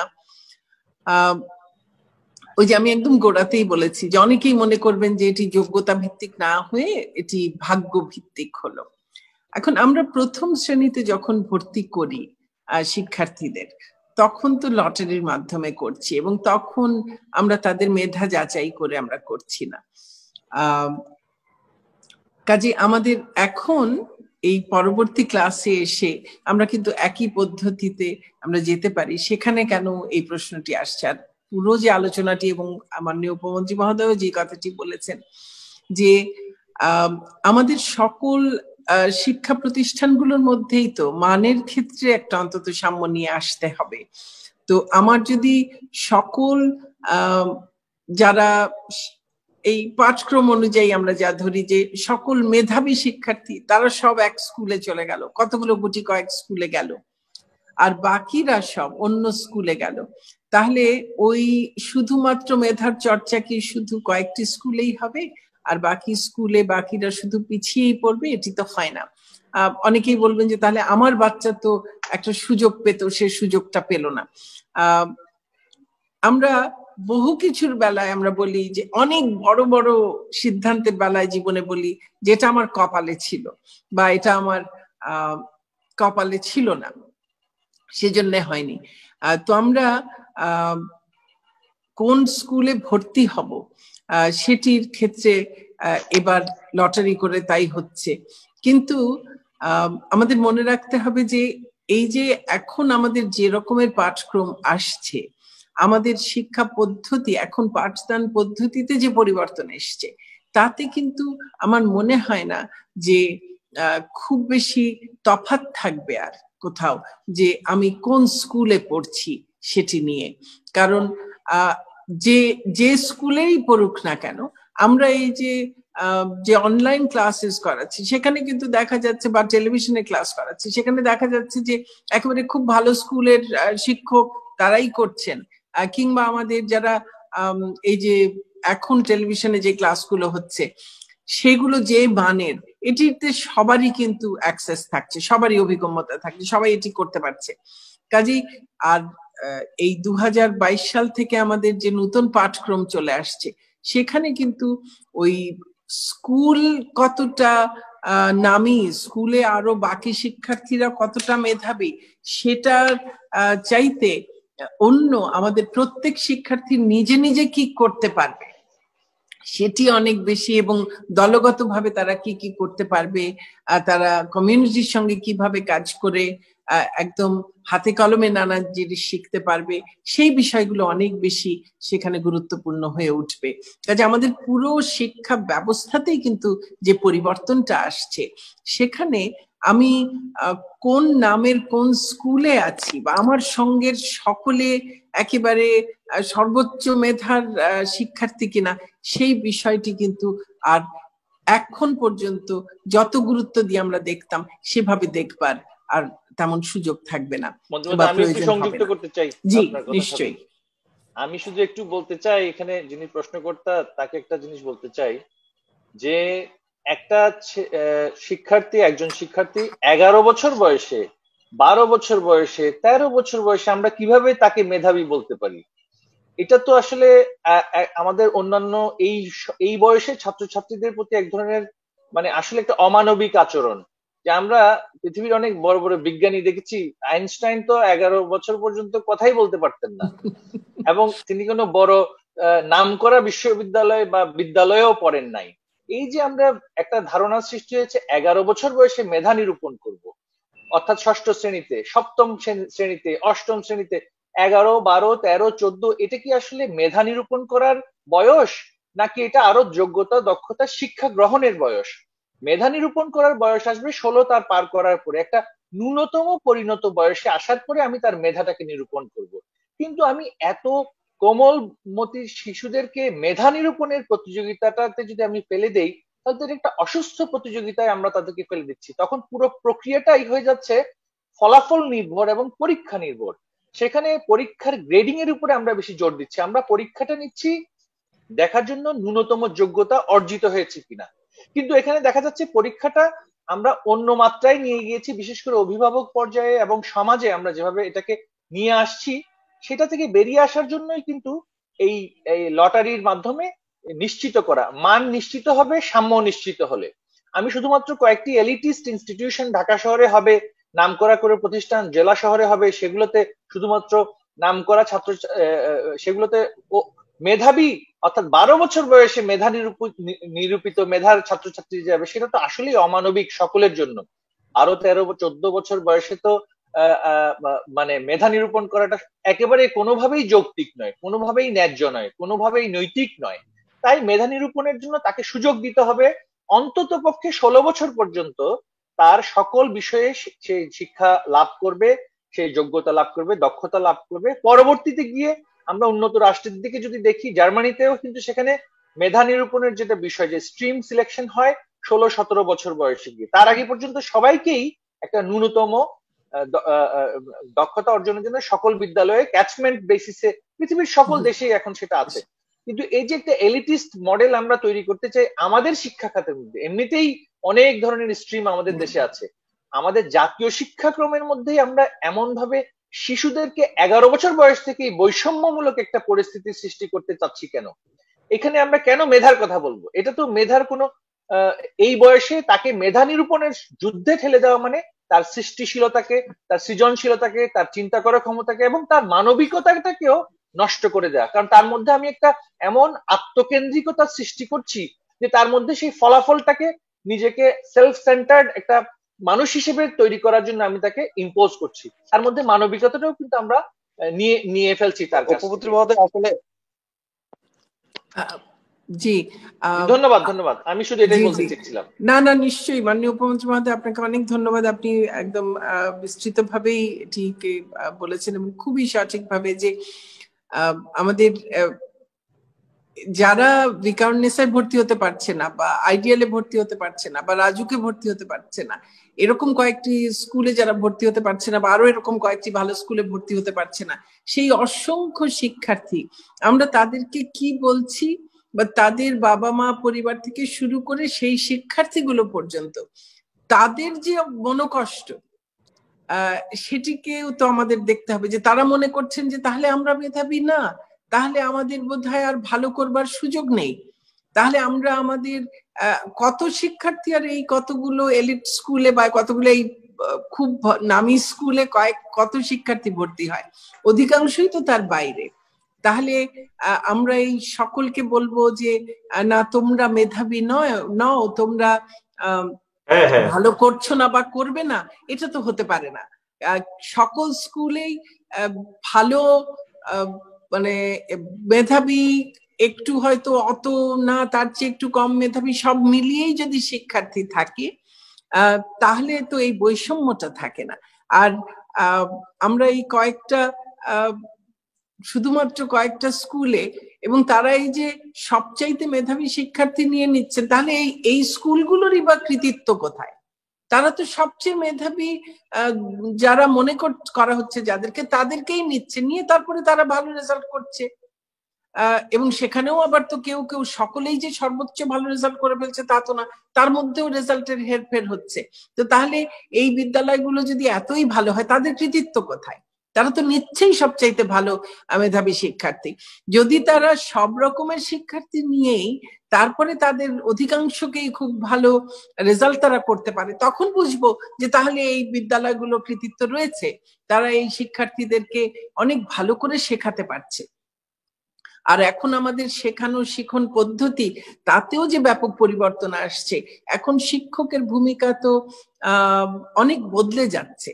শিক্ষক এখন মূলত ফ্যাসিলিটেটর বা গাইডের ভূমিকা পালন করবে, কারণ শিক্ষার্থীরা শুধু বই থেকে নয়, তার সমস্ত পারিপার্শ্বিক সব জগৎ থেকে সে শিখবে, নানান ভাবে কমিউনিটিতে কাজ করে শিখবে, নানান কিছুর মধ্য দিয়ে শিখবে, নানান অ্যাসাইনমেন্ট গুলো যেগুলো করছে সেগুলো দিয়ে শিখবে। কাজে আমাদের এই একটি খুব একপেশে এবং আমি ভ্রান্তই বলবো সেই ধারণা থেকে আমাদের বেরিয়ে আসতে হবে যে আমরা এই 10-11 বছর বয়সী একটি শিশুকে যার মেধার স্ফুরণ ঘটবে এখন, তাকে আমি এখনই মেধাবী আর মেধাবী নয় এই ভাগে ভাগ করে, এবং যেটি মাননীয় উপমন্ত্রী মহোদয় বললেন খুবই অমানবিক, সেই কাজটি করে কারো জন্যে হয়তো তার বিকাশের পথটাকে খুলে দিচ্ছি, আর অধিকাংশের জন্যে তার বিকাশের পথটাকে প্রকারান্তরে কিন্তু বন্ধ করে দিচ্ছি, কারণ তার মনের মধ্যে আমি ঢুকিয়ে দিচ্ছি যে তুমি মেধাবী নও।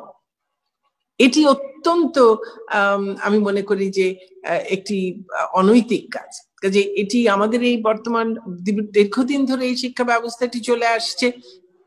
আগে সাম্য অনেক বেশি এই অর্থে ছিল যে এই ধরনের এক ধরনের উন্মাদনা যেটি তৈরি হয়েছে কয়েকটি স্কুলে ভর্তির জন্য, সেটি আগে তেমন ভাবে ছিল না। এটা তো আমাদের এসডিজি গোলও, আমাদের এসডিজি কমিটমেন্ট, নিশ্চয়ই জি, আমাদের এই অঙ্গীকারটি আমাদের রক্ষা করতে হবে, এবং আমাদের যে একেবারে আমাদের মূল যে শিক্ষা ভাবনা রয়েছে, যেটি বঙ্গবন্ধুর শিক্ষা ভাবনার অনুসারী, যেটি বঙ্গবন্ধু কন্যা শেখ হাসিনা তিনি অনুসরণ করছেন এবং আমাদেরকে সামনের দিকে এগিয়ে নিয়ে যাবার জন্য আমাদেরকে অনুপ্রেরণা দিচ্ছেন, আমাদের সেটিকেই মাথায় রেখে একটা সাম্য নিয়ে এসে আমাদের সকল শিক্ষার্থীকেই তার মেধা বিকাশের সমস্ত রকম যে যত সম্ভাবনা আছে সেগুলো সেই সম্ভাবনাকে বাস্তবায়ন করবার জন্য আমাদের একযোগে কাজ করতে হবে। আমরা আমাদের শিক্ষাক্রম পরিবর্তন থেকে শুরু করে শিক্ষক প্রশিক্ষণ, আমাদের অবকাঠামো উন্নয়ন, আমাদের প্রযুক্তির ব্যবহার, তার সবকিছু দিয়ে আমরা সেটি করবার চেষ্টা করছি। এবং সেক্ষেত্রে এই ধরনের যে mixed ability class, mixed ability school, সেগুলো খুবই জরুরি, যেখানে একে অন্যের কাছ থেকে শিখবে, নিজেদের মধ্যে যে আদান প্রদান, তার মধ্য দিয়ে সকলেরই একটা মেধা বিকাশের একটা সুযোগ হবে।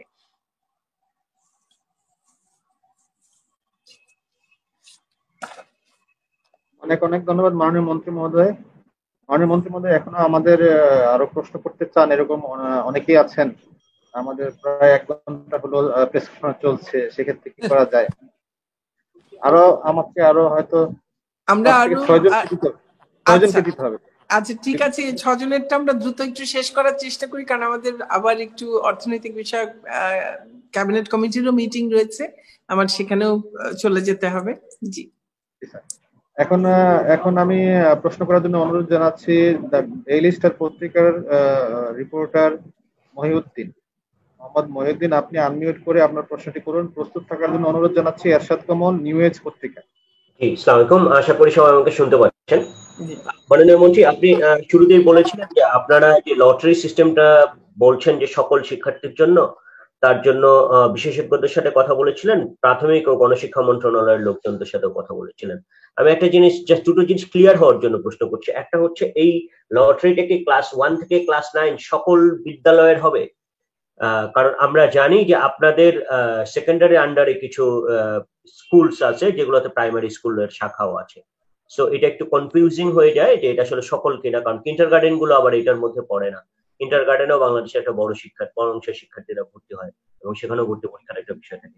সেকেন্ড হচ্ছে, আপনি বলেছিলেন যে সরকারি স্কুলগুলো ঢাকা শহরের ক্লাস্টারে 1টা করে নিতে পারতো, এখন 5টা করে নিতে পারবে, মানে স্কোপ তাদের থাকবে আর কি। সেটা মানে এখন কি মিন করতেছে 3টা ক্লাস্টারে যদি হয় তাহলে 3 5 15টা স্কুল তারা পছন্দ দিতে পারবে, বিষয়টা কি এরকম? আর আরেকটা বিষয়, সেটা হচ্ছে যে আপনারা এই মাসের মাঝামাঝিতেই মাউসি থেকে একটি নির্দেশনা দিয়েছেন যে স্কুলগুলোকে যাতে বার্ষিক অনেকগুলো ফি, তার মধ্যে উন্নয়ন ফি, যেটা নিয়ে অনেক ধরনের বিতর্ক তৈরি হয়, স্কুলগুলো অনেক বেশি রাখে বলে অভিযোগ থাকে, এবং পাঠাগার ফি, তারপরে অন্য ল্যাব ফি, অন্যান্য ফি গুলো যাতে না নেওয়া হয়। তো সেই বিষয়গুলো তখন আপনারা বলেছিলেন যে 2021 সালেও যদি করোনার প্রাদুর্ভাব থাকে এই বিষয়গুলো যাতে না নেওয়া হয়। তো এই ভর্তির সময় সাধারণত এই টাকাগুলো বেশিরভাগ ভর্তির সময় নেওয়া হয়। সো এটা আপনারা কি ওইটাই বহাল থাকবে, নাকি আপনারা আবার আলাদা করে কোনো নির্দেশনা দিবেন, যদি একটু ক্লিয়ার করতেন। থার্ড প্রশ্ন যেটা, সেটা হচ্ছে একটু অন্য প্রাসঙ্গে কিন্তু শিক্ষা বিষয়, সেটা হচ্ছে যে টেকনিক্যাল এডুকেশন গুলো আমরা সবাই জানি প্র্যাকটিক্যাল বেসড। সো ওদের ক্লাস না হওয়াটা অনেক বেশি, মানে প্র্যাকটিক্যাল জিনিসটা আসলে অনলাইনের মাধ্যমেও করা বেশ কঠিন। সো ওরা অনেক বেশি পিছিয়ে পড়ছে। কেউ বলে যে 2 মাস যদি ওদের ক্লাস না হয়, ওরা আসলে আলটিমেটলি জেনারেল স্ট্রিমের 1 বছরের সমান পিছিয়ে যায়, তার আসলে এটা বলে আর কি। তো এটা অনেক পিছিয়ে যাচ্ছে, যে তাদের জন্য স্পেশাল কোনো চিন্তা আপনার কাছে কিনা? ধন্যবাদ, আমি সরি অনেকগুলো প্রশ্ন করে ফেলেছি। জি, আমি আশা করবো যে এরপরে যারা প্রশ্ন করবেন একটু একটা প্রশ্নের মধ্যে একটু সীমাবদ্ধ থাকতে চেষ্টা করবেন, কারণ আমাদের সময়ের দিকটাতে একটু খেয়াল রাখতে হবে। আমি পরের দুটো প্রশ্নের উত্তরটা দিই। আমি প্রথম প্রশ্নটা ক্লাস্টারের ভিত্তিতে যেটি হবে, আমি আমাদের ডিজি মহোদয় কি আছেন, ফারুক সাহেব কি আছেন? যুক্ত হয়েছিলেন, এই মুহূর্তে আমি দেখতে পাচ্ছি না। একটু দেখেন তো ডিজি সাহেব আছেন কি? স্যার আছি স্যার, স্যার আমি আছি স্যার। স্যার আমি শুনতে পাচ্ছি না আপনার কথা স্যার, স্যার শুনতে পাচ্ছি না। আপনি ক্লাস্টারের বিষয়টা, সেটি আপনি প্রশ্নটা শুনেছেন নিশ্চয়ই। আমি শুনেছি যে 5টা করে 15টা করতে পারবে কিনা। জি, মানে যদি 3টা ক্লাস্টার হয় তাহলে কি 15টা অপশন দিতে পারবে কিনা, বা এইরকম আর কি। জি স্যার, পারবে স্যার, পারবে। জি, আচ্ছা। আর লটারির, এটা গেল লটারির ক্ষেত্রে। আর সকল স্কুল সকল ক্লাসে হবে কিনা, এটি সকল ভর্তির জন্যই এটি হবে। জি, সব ক্লাসের জন্য জি, সব স্কুলে সব ক্লাসে। আর ক্লাস্টারের ক্ষেত্রে তো বললেনই। আর ফির ব্যাপারে অবশ্যই এটি এই যে 2021-এর যে ভর্তি পরীক্ষা তার ক্ষেত্রেও এটি প্রযোজ্য হবে, যে যারা এই ক্লাসে ভর্তি হবে বা যারা নতুন ক্লাসে উঠছে তাদের যাদের ভর্তি তাদের ক্ষেত্রেও যেমন এই কিছু ফি নেওয়া যাবে না, যারা ভর্তি তারা ভর্তি ফি নেবে, আর এই অন্যান্য ফি গুলো যেগুলো মানা করা হয়েছে সেগুলো নিতে পারবে না। তেমনি একইভাবে যারা নতুন ক্লাসে উত্তীর্ণ হচ্ছে তাদের ক্ষেত্রেও অ্যানুয়াল চার্জের সঙ্গে ওই ফি গুলো তারা নিতে পারবে না। আর তারপরে আমরা এই নির্দেশনাও দিয়েছি যে কিছু কিছু আছে যেগুলো যদি পরবর্তীতে আমাদের স্কুল সব একেবারে স্বাভাবিকভাবে খুলে যায় এবং ওই কার্যক্রমগুলো যদি তখন করা যায় তাহলে তখন সেটি ওই কার্যক্রম করার সাপেক্ষে সেই ফি গুলো তারা আদায় করতে পারবে। জি স্যার। আর টিবেটের ক্ষেত্রে যে প্রশ্নটি এসছে, যে এটি সত্য যে টিবেটে প্র্যাকটিক্যাল নিয়ে সেটা নিয়ে আমাদের অবশ্যই একটা দুশ্চিন্তা তো আছেই। তবে 2 মাস ক্লাস না করলে 1 বছর পিছিয়ে যায়, সেটা বোধহয় 2 মাস ক্লাস না করলে 2 মাসই পিছাবে। তো আমরা চাই না যে একটুও পিছাক, কিন্তু এটাই সত্য যে টিবেটের তারা অনেকখানি তাদের যেহেতু এই এতগুলো মাস প্রায় 8 মাস 9 মাস হয়ে যাচ্ছে তারা ক্লাস করতে পারছে না, তো সেক্ষেত্রে তাদের তো একটা বড় অসুবিধার বিষয় আছেই। তো আমরা তাদের যে পরীক্ষাগুলো আটকে আছে সেই পরীক্ষাগুলো এবং জাতীয় বিশ্ববিদ্যালয়ের যে পরীক্ষাগুলো আটকে আছে সেই পরীক্ষাগুলো দ্রুত নেবার ব্যাপারে আমরা সিদ্ধান্ত নিয়েছি এবং আমরা আশা করি সেই পরীক্ষাগুলো খুব শিগগিরই আমরা নিয়ে নিতে পারবো, হয়তো মাসখানেক পরেই আমরা সেই পরীক্ষাগুলো নিতে পারবো, কারণ এর সকলগুলোর ক্ষেত্রে পরীক্ষার্থীর সংখ্যা কিন্তু অনেক কম এবং তাদেরকেও সারা দেশব্যাপী বিভিন্ন প্রতিষ্ঠানে বিভিন্ন পরীক্ষা কেন্দ্রে ভাগ ভাগ করে খুবই কম সংখ্যক পরীক্ষার্থী এক এক কেন্দ্রে নিয়ে আমরা এই পরীক্ষাগুলো সম্পন্ন করতে পারবো পুরোপুরি স্বাস্থ্যবিধি মেনে। কাজেই আমি যারা পলিটেকনিকের ছাত্র আছেন, যারা আমাদের টিবেটের বিভিন্ন পর্যায়ের ছাত্রছাত্রীরা আছেন যাদের পরীক্ষা বন্ধ হয়েছিল, অনেকগুলো পরীক্ষা দিয়েছিলেন, কিছু বাকি ছিল, এবং জাতীয় বিশ্ববিদ্যালয়েরও 4র্থ বর্ষের যাদের কিছু পরীক্ষা বাকি ছিল সেই পরীক্ষাগুলো খুব শিগগিরই আমরা নিয়ে নিতে পারবো ইনশাল্লাহ। কাজেই সকল শিক্ষার্থীকে বলছি আপনারা আপনাদের প্রস্তুতি গ্রহণ করুন, মাসখানেক পরেই হয়তো আপনাদের এই পরীক্ষাগুলো হয়ে যাবে ইনশাল্লাহ। কারণ আপনাদের এই চূড়ান্ত পর্যায়ে কিন্তু পরীক্ষা ছাড়া অটো পাস দেওয়া সম্ভব না। আপনি এইচএসসি তে যারা অটো পাস হয়েছে সেটা দেখে অনেকেই আমাদের কাছে লিখছেন যে আমাদেরকেও অটো পাস দিয়ে দেওয়া হোক।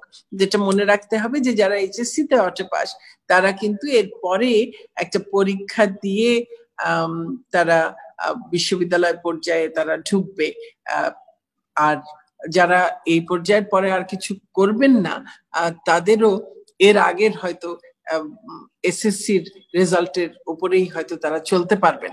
কিন্তু আপনারা যারা এই স্নাতক পর্যায়ের আছেন বা সমমান পর্যায়ের তাদের ক্ষেত্রে তাদের কিন্তু হয়তো একটা বিরাট অংশই এখানেই শেষ করে আপনারা কর্মজীবনে প্রবেশ করবেন। তো এখানে আসলে আপনাদের পরীক্ষাগুলো ছাড়া, পরীক্ষার ফলাফল ছাড়া যদি আপনাদেরকে অটো পাস দেওয়ার কথা চিন্তা করা হয় সেক্ষেত্রে সেটি আপনাদের কর্মজীবনে প্রবেশকে বাধাগ্রস্ত করতে পারে, আপনাদের পরবর্তী জীবনেও সেটি বড় ধরনের বিঘ্ন ঘটাতে পারে, সমস্যা তৈরি করতে পারে। কাজে এটি করা একেবারেই যুক্তিযুক্ত হবে না। আর সেখানে যেহেতু পরীক্ষার্থীর সংখ্যা অনেক কম, সেটি আমরা স্বাস্থ্যবিধি মেনেই আমরা সেটি গ্রহণ করতে পারবো বিধায় আমরা খুব সহসাই মাসখানেক পরে আপনারা যেন প্রস্তুতি নিতে পারেন খুব ভালোভাবে, সেজন্য অন্তত পক্ষে মাসখানেক আপনাদেরকে সময় দিয়েই সে পরীক্ষার সময়সূচি ঘোষণা করে আপনাদের পরীক্ষা নেওয়া হবে। জি, অনেক অনেক ধন্যবাদ মাননীয় মন্ত্রী মহোদয়। এখন প্রশ্ন করার জন্য অনুরোধ করছি নিউ এজ পত্রিকার এরশাদ কমল। আপনি আনমিউট করে আপনার প্রশ্ন করুন। প্রস্তুত থাকার জন্য অনুরোধ জানাচ্ছি মীর মোহাম্মদ জসিম, বিজনেস স্ট্যান্ডার্ড পত্রিকার রিপোর্টার। জি, আসসালামু আলাইকুম, আমাকে শুনতে পাচ্ছেন? জি আপনার শোনা যাচ্ছে, প্রশ্নটি করুন প্লিজ। আমি প্রথমত যে প্রশ্নটা করতে চাচ্ছি সেটা হলো যে আমরা মাননীয় মন্ত্রী এবং উপমন্ত্রী দুজনের কাছ থেকে শুনতে পাচ্ছি যে মিক্সড একটা স্কুলিং সিস্টেমের দিকে আমরা যেতে চাচ্ছি এবং ওই 12 বছরের নিচে মেধার ওরকম পরীক্ষা হওয়া উচিত না, স্কিল ডেভেলপমেন্টের কথা। তো এই করোনা থেকে তো আমরা অনেক কিছুই শিখছি। তো এই যে এখন যে এই রিয়েলাইজেশনটা আমাদের মধ্যে গ্রো করছে, এর রিফ্লেকশনটা ভবিষ্যতেও থাকবে কিনা। আমি যেটা আসলে জানতে চাচ্ছি যে এই যে ভর্তি পরীক্ষার পদ্ধতিটা, এইটাকে কি আমরা ভবিষ্যতের ক্ষেত্রেও যদি 12 বছরকেই ধরি তাহলে ষষ্ঠ শ্রেণী পর্যন্ত ভর্তি পরীক্ষা পদ্ধতি পরিবর্তনের জন্য ভবিষ্যতে আমাদের কোনো পরিকল্পনা থাকবে কিনা এই করোনার শিক্ষা নিয়ে, এক। আর দ্বিতীয় বিষয় হচ্ছে আমরা দেখতে পাচ্ছি শিক্ষা মন্ত্রণালয় বেশ কিছু উদ্যোগ নিচ্ছে রিফর্মের জন্য। তো এর একটা ধারাবাহিকতায় আমরা একটা দেখতে পেলাম যে ইংলিশ মিডিয়াম স্কুলগুলোকে একটা রেগুলেশনের মধ্যে আনার জন্য একটা উদ্যোগ নেওয়া হয়েছিল। তো এর আগেও এরকম একটা উদ্যোগ নেওয়া হয়েছিল 17 সালের দিকে, যেটা আর রেজাল্ট পায়নি। তো এবার আমরা কি আশা করতে পারি কিনা যে এই ক্ষেত্রটায় আমরা একটা রেজাল্ট পাবো, তারা সবাই রেগুলেশনের মধ্যে আসবে? ঠিক একই রকম প্রাইভেট ইউনিভার্সিটি গুলোর বিসি এবং প্রবিসি নিয়ে আপনারা যে ইটা দিয়েছেন নির্দেশনা, যে এদেরকে মানে শাস্তিমূলক ব্যবস্থায় যাওয়ার একরকম কথা আমরা শুনছিলাম, সেটারও একটা রেজাল্ট আমরা পাবো কিনা? জি, ধন্যবাদ। আচ্ছা, ভবিষ্যতে এই প্রক্রিয়া থাকবে কিনা, আমরা কিন্তু আমি একদম আমার প্রাথমিক বক্তব্যেই বলেছি যে আমরা এই বছর কিছুটা বাধ্য হয়ে এই প্রক্রিয়াতে গেলেও আমরা কিন্তু মনে করছি এই প্রক্রিয়াটি যুক্তিযুক্ত এবং এই প্রক্রিয়াটি আসলে আমাদের শিক্ষা ব্যবস্থায় সাম্য একটা নিয়ে আসবার ব্যাপারে আমাদেরকে অনেকখানি সহযোগিতা করবে। কাজে আমরা আশা করছি যে আমাদের এই প্রক্রিয়াটি আমরা ভবিষ্যতেও হয়তো চালাতে পারবো, তবে তা অনেকখানি নির্ভর করবে আমাদের এই বছরে এই প্রক্রিয়াটি আমরা কত সাফল্যের সঙ্গে আমরা এটি বাস্তবায়ন করতে পারি সেটি যেমন আমরা দেখব, তার সঙ্গে আমরা এর কিছুটা ফলাফলও দেখতে চেষ্টা করব। তবে যে কোনো একটা বছরেই একটা কিছু করে তো আর ফল সঙ্গে সঙ্গে দেখতে পাওয়া যায় না। তবে আমার মনে হয় যে আমরা এই শিক্ষার মানের ক্ষেত্রে যেভাবে চিন্তা ভাবনা করছি তাতে এটি ভবিষ্যতেও আমরা হয়তো এটিকেই আমরা রাখবো এবং এটিকে আরো উন্নত করবার আমরা চেষ্টা করব। আর রিফর্মের যেসব উদ্যোগ আছে সেগুলো তো অবশ্যই আমরা শিক্ষা ব্যবস্থা রিফর্ম, তো শিক্ষা ব্যবস্থায় রিফর্ম, সব ব্যবস্থাতেই রিফর্ম সবসময়ই হতে হয়, কারণ আমরা উন্নত থেকে উন্নততর হবার চেষ্টা করি। কাজেই সেই উদ্যোগগুলো আমাদের সব থাকবে। আপনারা ইংলিশ মিডিয়াম স্কুলস এর যে রেগুলেশনের ক্ষেত্রে বলেছেন, ইংলিশ মিডিয়াম স্কুলের ক্ষেত্রে যে রেগুলেশন গুলো করা হয়েছিল 17 সালে, আমরা সেগুলোকেও রিভিজিট করছি। তার কারণ হচ্ছে আমরা কোথায় কেন যে রেগুলেশন করা হলো কিন্তু তা বাস্তবায়ন করা গেল না, তাহলে সেখানে সমস্যা কি ছিল, আমাদের কি এই প্রতিষ্ঠানগুলো তার নেচার এবং আমাদের কি তাদের কাছ থেকে কি প্রত্যাশা সেগুলো আবার পুরোটা একটু দেখবার আমাদের মনে হচ্ছে যেটি প্রয়োজন রয়েছে। কারণ আমরা শিক্ষা ব্যবস্থায় আমরা যে পরিবর্তনগুলো আনতে চাচ্ছি সেখানে আমরা এই প্রতিষ্ঠানগুলো তার যে ফাইন্যান্সিয়াল রেগুলেশন সেটি একটা দিক আছে, যেন সেখানে কোনো এক্সপ্লয়টেশন না হয় সেটি নিশ্চিত করা প্রয়োজন রয়েছে।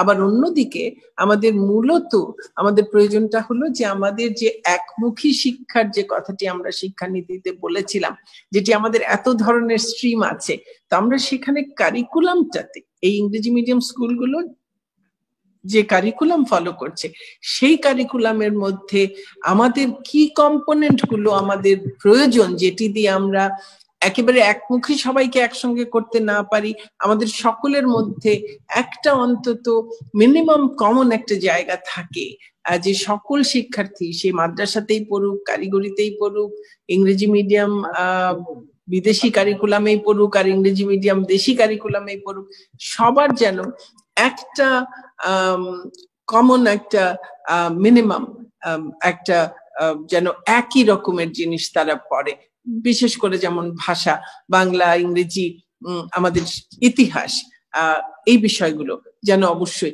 কারণ সায়েন্স পড়বে সেটি তো যে কোনো জায়গার যে কারিকুলামেই হোক সায়েন্স একই জিনিস হবে, তো বা কাছাকাছি হবে। তো কিন্তু এই বিশেষ করে ভাষা এবং ইতিহাস এই জিনিসগুলোর ক্ষেত্রে যেন সকলেই একই জিনিস পড়ে, সেটি কাজে কারিকুলামে সেই জায়গাগুলো দেখা। কাজেই রেগুলেশনে আমরা সবগুলো দেখে কোথায় কোথায় সমস্যা আছে, কেন রেগুলেশন গুলো বাস্তবায়ন করা গেল না, সেগুলো আমরা দেখি এটি সিদ্ধান্ত নেব। কাজে এটি আমরা রিভিজিট করার সিদ্ধান্ত নিয়েছি। আর প্রাইভেট বিশ্ববিদ্যালয়গুলোর ক্ষেত্রেও, শুধু প্রাইভেট কেন, পাবলিক বিশ্ববিদ্যালয়ের ক্ষেত্রেও যেখানেই কোনো অনিয়ম থাকবে সেখানে অবশ্যই সেই অনিয়ম দূর করবার জন্য আমাদেরকে কাজ করতে হবে, এবং আমরা মন্ত্রণালয়, বিশ্ববিদ্যালয় মঞ্জুরি কমিশনের সঙ্গে আমরা একযোগে কাজ করছি, এবং এই যেখানেই কোনো সমস্যা থাকবে, যদি কোনো অনিয়ম থাকে, দুর্নীতি থাকে, তার বিরুদ্ধে আমরা অবশ্যই যথাযথ তদন্ত করে যথাযথ ব্যবস্থা আমরা নেবার জন্য নিশ্চয়ই আমরা কাজ করছি। ধন্যবাদ মাননীয় মন্ত্রী মহোদয়। এখন প্রশ্ন করার জন্য অনুরোধ করছি মীর জসিম, বিজনেস স্ট্যান্ডার্ড পত্রিকা। মীর জসিম, আপনি আনমিউট করে আপনার প্রশ্নটি করুন। আসসালামু আলাইকুম মাননীয় মন্ত্রী, আপনাকে ধন্যবাদ। অনেকক্ষণ পর্যন্ত আপনি ধৈর্য ধরে অনেকগুলি কথা বলছেন। আমার একটি জানার ছিল যে আপনি গত সংবাদ সম্মেলনে বলেছিলেন যে সীমিত আকারে শিক্ষা প্রতিষ্ঠান খুলবেন এসএসসি এবং এসএসসি শিক্ষার্থীদের জন্য, এবং সেটি বলছিলেন যে পরবর্তী সপ্তাহে একটি নির্দেশনা আসতে পারে। আসলে এটি আরো কত দেরি করতে পারেন এই বিষয়টি একটু, কারণ সারা বাংলাদেশে এটি একটি নিয়ে একটু আগ্রহ তৈরি হয়েছে মানুষের। ধন্যবাদ মাননীয় প্রধান। আচ্ছা, হ্যাঁ, সীমিত আকারে বলেছিলাম। ওই যে আমরা ভেবেছিলাম যে আমরা অন্ততপক্ষে যারা আগামী বছর এসএসসি এবং এইচএসসি দেবে তাদেরকে অন্তত যদি আমরা নিয়ে আসতে পারি স্কুলে, কলেজে, তো এরপরে কিন্তু আপনাদের সঙ্গে কথাটা আবার হয়েছে যে সীমিত আকারেও এই সময় আসলে খোলার সেই সুযোগটা নেই, যেহেতু আমরা দেখছি যে এই শীতে আবার সংক্রমণ মনে হচ্ছে বাড়ছে, এবং ঠিক যেদিন আমরা সিদ্ধান্ত নিয়েছি যে এটিকে এই মুহূর্তে সীমিত আকারেও খোলা সম্ভব নয়, তার বোধহয় দিন 2-3 মধ্যেই দেখলাম যে সংক্রমণের হার ঊর্ধ্বগামী। তো আমরা মনে করি যে আমরা এই মুহূর্তে সঠিক সিদ্ধান্তটি আসলে গ্রহণ করেছি। অনেক অনেক ধন্যবাদ মাননীয় মন্ত্রী মহোদয়। এই মুহূর্তে আমি প্রশ্ন করার জন্য বিনীতভাবে অনুরোধ করছি মোস্তাক আহমেদ, দৈনিক যুগান্তর পত্রিকা। মোস্তাক আহমেদ, দৈনিক যুগান্তর। আর প্রস্তুত থাকার জন্য অনুরোধ করছি মাহমুদ শাওন, দীপ্ত টেলিভিশন। মোস্তাক আহমেদ, দৈনিক যুগান্তর। আপনি শুনতে পাচ্ছেন? জি খায়ের ভাই, আমাকে শুনতে পাচ্ছেন? হ্যাঁ, শোনা যাচ্ছে। মাননীয় মন্ত্রী, উপমন্ত্রী, সচিব মহোদয়গণ এবং ডিজি স্যার সহ আমার সহকর্মীবৃন্দ, সবাইকে সালাম এবং শুভেচ্ছা জানাচ্ছি। মাননীয় মন্ত্রী, আপনার বক্তব্য শুনছিলাম, বিশেষ করে আমাদের মুরাদ হোসেনের বক্তব্যের পরে আপনি এবং উপমন্ত্রী মহোদয় যে বক্তব্য দিচ্ছিলেন, আমি বক্তব্য শুনতে শুনতে স্বপ্ন জগতে চলে গেছি। যা আসলে আমি ব্যক্তিগতভাবে আমি একজন ফিলোসফি ছাত্র, এরকম শিক্ষা ব্যবস্থায় স্বপ্ন দেখি যেটা মানে পূর্ণাঙ্গ মানুষ করবে, জীবনব্যাপী শিক্ষা হবে, এবং সেজন্য আপনারা উদ্যোগ নিয়েছেন, কারিকুলাম সেরকম হচ্ছে, 22 সাল থেকে আমরা সেটা পাবো। তো মাননীয় মন্ত্রী, আপনি অনেকগুলো উদ্যোগই নিচ্ছেন। আপনি যে সমস্ত উদ্যোগই নিয়ে থাকেন, এই সমস্ত উদ্যোগগুলো যদি কিছু দুষ্ট, সমাজের সবাই দুষ্ট না, এই দুষ্টগুলো যদি এদেরকে যদি নিবৃত্ত বা নিয়ন্ত্রণে রাখা না যায়, তাহলে আপনার এই অর্জনগুলো, এগুলো সুফল জনগণ পাবে না। আমি আপনাকে দুটো বিষয় আমি জানতে চাচ্ছি। একটা হচ্ছে এই যে ভর্তি রিলেটেড, আপনি খেয়াল করেছেন আমাদের অধিকাংশ সহকর্মী লটারির স্বচ্ছতা এবং স্কুলগুলো মানবে কি মানবে না এই বিষয়গুলো নিয়ে প্রশ্ন তুলছিল। আসলে এই স্কুলগুলো বলতে কিন্তু এই যে হাতে গোনা, আপনি নিজেও কয়েকটা নাম উল্লেখ করেছেন, ভিকারুননিসা, আইডিয়াল বা মণিপুর উচ্চ বিদ্যালয়, এরকম ঢাকা শহর বা বিভাগীয় শহরের হাতে গোনা হয়তো সারা দেশে 20টা স্কুল হবে না, যাদের কারণে আপনার এই যে 38,000 যে মাধ্যমিক স্কুল আছে, সবার কপালে কলঙ্কের তিলক লেগে যায় যে আসলে সরকার নির্দেশনা মানে না। যেমন আপনি সর্বশেষ যখন নির্দেশনা দিয়েছেন কোন কোন খাতে ফি গুলো আদায় করা যাবে কি আদায় করা যাবে না, পরের দিন নিউজ পত্রিকা আপনি দেখবেন ভিকারুননিসা আইডিয়াল স্কুলের প্রিন্সিপাল সাহেব বলেছেন যে কোনো টাকা উনি ফেরত দিতে পারবেন না, সব টাকা খরচ হয়ে গেছে। How dare!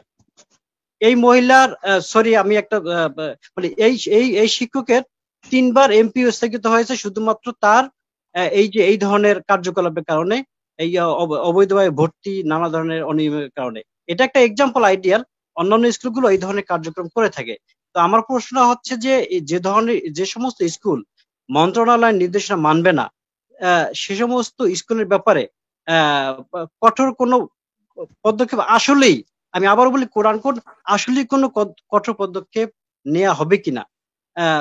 এই ধরনের স্কুলের মধ্যে আছে চার্জ পরিচালিত স্কুল, এখন তারা যদি বলে যে আমরা ভর্তি পরীক্ষা নেব, আপনি বলেছেন যে লটারি হবে। আমরা জানি যে উচ্চ মাধ্যমিকে শুনতে পাচ্ছি না উচ্চ মাধ্যমিকে ভর্তি করা হয়ে থাকে মার্কের ভিত্তিতে, কিন্তু চার্জ পরিচালিত কলেজগুলো নিজস্ব প্রক্রিয়ায় ভর্তি করে থাকে, অর্থাৎ তারা এই ভূখণ্ডের বাইরে নিজেদেরকে মনে করে তারা নিজেদের মতো করে ভর্তি করে। আপনি 4টা বিশ্ববিদ্যালয়কে নিয়ে মিটিং করেছেন, 4জন ভিসিকে নিয়ে মিটিং করেছেন, কিন্তু তারা কি করলো, আলাদা গত পরশুদিন ঢাকা বিশ্ববিদ্যালয় আলাদা ভর্তির তারিখ ঘোষণা করে দিল। তারা কি ভূখণ্ডের বাইরে, তারা কি জনগণের দুঃখ কষ্ট দেখবে না? এখন এই ধরনের যারা নীতি বিরোধী, নৈতিকতা বিরোধী, যা মাননীয় উপমন্ত্রী একটা কথা বলেছেন ন্যায্যতা, চমৎকার শব্দ, যারা এই ন্যায্যতা বিরোধী কার্যকলাপ করে তাদেরকে কঠোরভাবে ধরার ক্ষেত্রে আপনার বা আপনার মন্ত্রণালয়ের পক্ষ থেকে কি পদক্ষেপ থাকবে? যদি তারা এই লটারি প্রথা না মানে, যদি তারা এই ফি ক্ষেত্রে, এই যে মাননীয় মন্ত্রী ভর্তির ক্ষেত্রে 8,000 10,000 টাকা 2টা স্লটে ফি নির্ধারণ করা হয়েছে, অধিকাংশ স্কুল তারা এই 10,000 টাকা মোটা দাগে লিখে দেয়, কোন টাকাটা কোন খাতে নিচ্ছে সেটা লিখে দেয় না। এই টাকাটা ফেরত দেওয়ার কোনো ব্যবস্থা নাই। আগামী বছর যখন ভর্তি প্রক্রিয়া শুরুটা হবে 1-1.5 বা 2 মাস পরে, তখন তো এই টাকাটা নিয়ে নেবে। এরপরে এই টাকাটা যদি 10,000 টাকা যদি নিয়ে নেয়, এরপরে সে অন্য খাতে টাকা নিল কি নিল না সেটা কিন্তু কোনো বিবেচ্য বিষয় থাকে না। অর্থাৎ অভিভাবক যে শোষণের শিকার হলো সেটা সে শিকার হলো সে। তো আমার প্রশ্নটা হচ্ছে এই ভর্তি, লটারি, এই সমস্ত ক্ষেত্রে স্কুলগুলো যারা বেপরোয়া, যারা নিজেদেরকে ব্রাহ্মণ ভাবে কিন্তু কোনো ধরনের সরকারের নির্দেশনা মানতে চায় না, তাদের ক্ষেত্রে কি পদক্ষেপ নেবেন? আমার 1 নম্বর প্রশ্ন। আর 2 নম্বর প্রশ্ন হচ্ছে এই যে বিশ্ববিদ্যালয়গুলো ক্লাস্টারের যে বিষয়টা আসছে, ক্লাস্টার মানে গুচ্ছ ভর্তির যে বিষয়টা আসছে, গুচ্ছ ভর্তি যদি হয় এই করোনা কালে, এই যে আমরা এসএসসি পরীক্ষা পিছিয়ে যাচ্ছে, এইচএসসি নিচ্ছি না, তারপর লটারি ভর্তি পরীক্ষা আমরা নিচ্ছি না, সেখানে তারা এই যে ভর্তি পরীক্ষা, হ্যাঁ বিশ্ববিদ্যালয় পরীক্ষার মাধ্যমে, আপনি আপনার বক্তব্যে আজকে বলেছেন একটু ছোট করবেন, আরো কয়েকজন আছেন তো। জি, যে আপনি আপনার বক্তব্যে বলেছেন যে পরীক্ষার মাধ্যমে, যেহেতু উচ্চ মাধ্যমিক পরীক্ষা হলো না, ভর্তির মাধ্যমে একটা পরীক্ষা হওয়া দরকার, কিন্তু এটা যদি গুচ্ছ ভিত্তিতে পরীক্ষাটা হয় সেক্ষেত্রে অভিভাবকের খরচ কমবে। আমি আপনার প্রশ্নটা বুঝতে পেরেছি, আমি উত্তরে অ্যাড্রেস করব। মাননীয় মন্ত্রী যে সমস্ত বিশ্ববিদ্যালয় এগুলো মানছে না তাদের ক্ষেত্রে কি পদক্ষেপ নেবেন? ধন্যবাদ। ঠিক আছে, আপনি স্বপ্নের শিক্ষা ব্যবস্থার দিকে আমরা যাচ্ছি সেটি বলেছেন, আপনাকে অনেক ধন্যবাদ। এবং এটিও সত্য যে আপনি যত ভালো সিদ্ধান্তই নেন, যত ভালোভাবেই তা বাস্তবায়ন করেন, তারপরেও তার মধ্যে হয়তো কিছু, আপনি দুষ্টু লোক বলেছেন, হয়তো কিছু লোক থাকবে যারা নৈতিকতার পথে না হেঁটে অনৈতিক পথে চলতে চাইবে। কিছু লোক আছে যারা এই পদ্ধতির মধ্য থেকেও ব্যক্তিগত বা তার নিজের প্রতিষ্ঠানের লাভ লোকসান সেটিকেই অনেক বেশি বড় করে দেখবে। আমাদের জাতীয় স্বার্থ বা সামগ্রিকভাবে শিক্ষার স্বার্থ বা শিক্ষার্থীদের বা অভিভাবকদের স্বার্থ, জনগণের স্বার্থ, সেগুলোর চাইতেও তাদের হয়তো নিজস্ব প্রতিষ্ঠানের এক ধরনের ইগো বা এক ধরনের নিজস্ব ব্যক্তিগত কিছু ইগোকেই বজায় রাখবার একটা অপচেষ্টা চালাবে। এটি হতেই পারে, মানে এই অপচেষ্টাটি হতে পারে, কিন্তু সেক্ষেত্রে আমরা কি করব আপনি সেটি জানতে চেয়েছেন। যেমন লটারির স্বচ্ছতা, আমি বিশ্বাস করি যে সেটি আমাদের পক্ষে, সেই লটারির স্বচ্ছতা বজায় রাখা আমাদের পক্ষে সম্ভব হবে। আপনি আইডিয়ালের একটা স্কুলের আপনি বলেছেন যে ফির ব্যাপারে তারা বলেছে যে তারা সেই ফি খরচ করে ফেলেছে, সেটি ফেরত দিতে পারবে না। আমরা এই বিষয়টি খতিয়ে দেখব। আর ফি যা নিতে বলা হয়েছে আমরা তার বাইরে যেন কেউ ফি না দেয়, আমি যেটুকু বলা হয়েছে সেটাই যেন দেয়, অন্যান্য চার্জ গুলো যেন না করে, তা আমি আবারও শিক্ষা প্রতিষ্ঠানগুলোকে আমরা বলবো এবং একই সঙ্গে অভিভাবকদেরকেও বলবো। তাদের সচেতনতাও কিন্তু এখানে খুব জরুরি।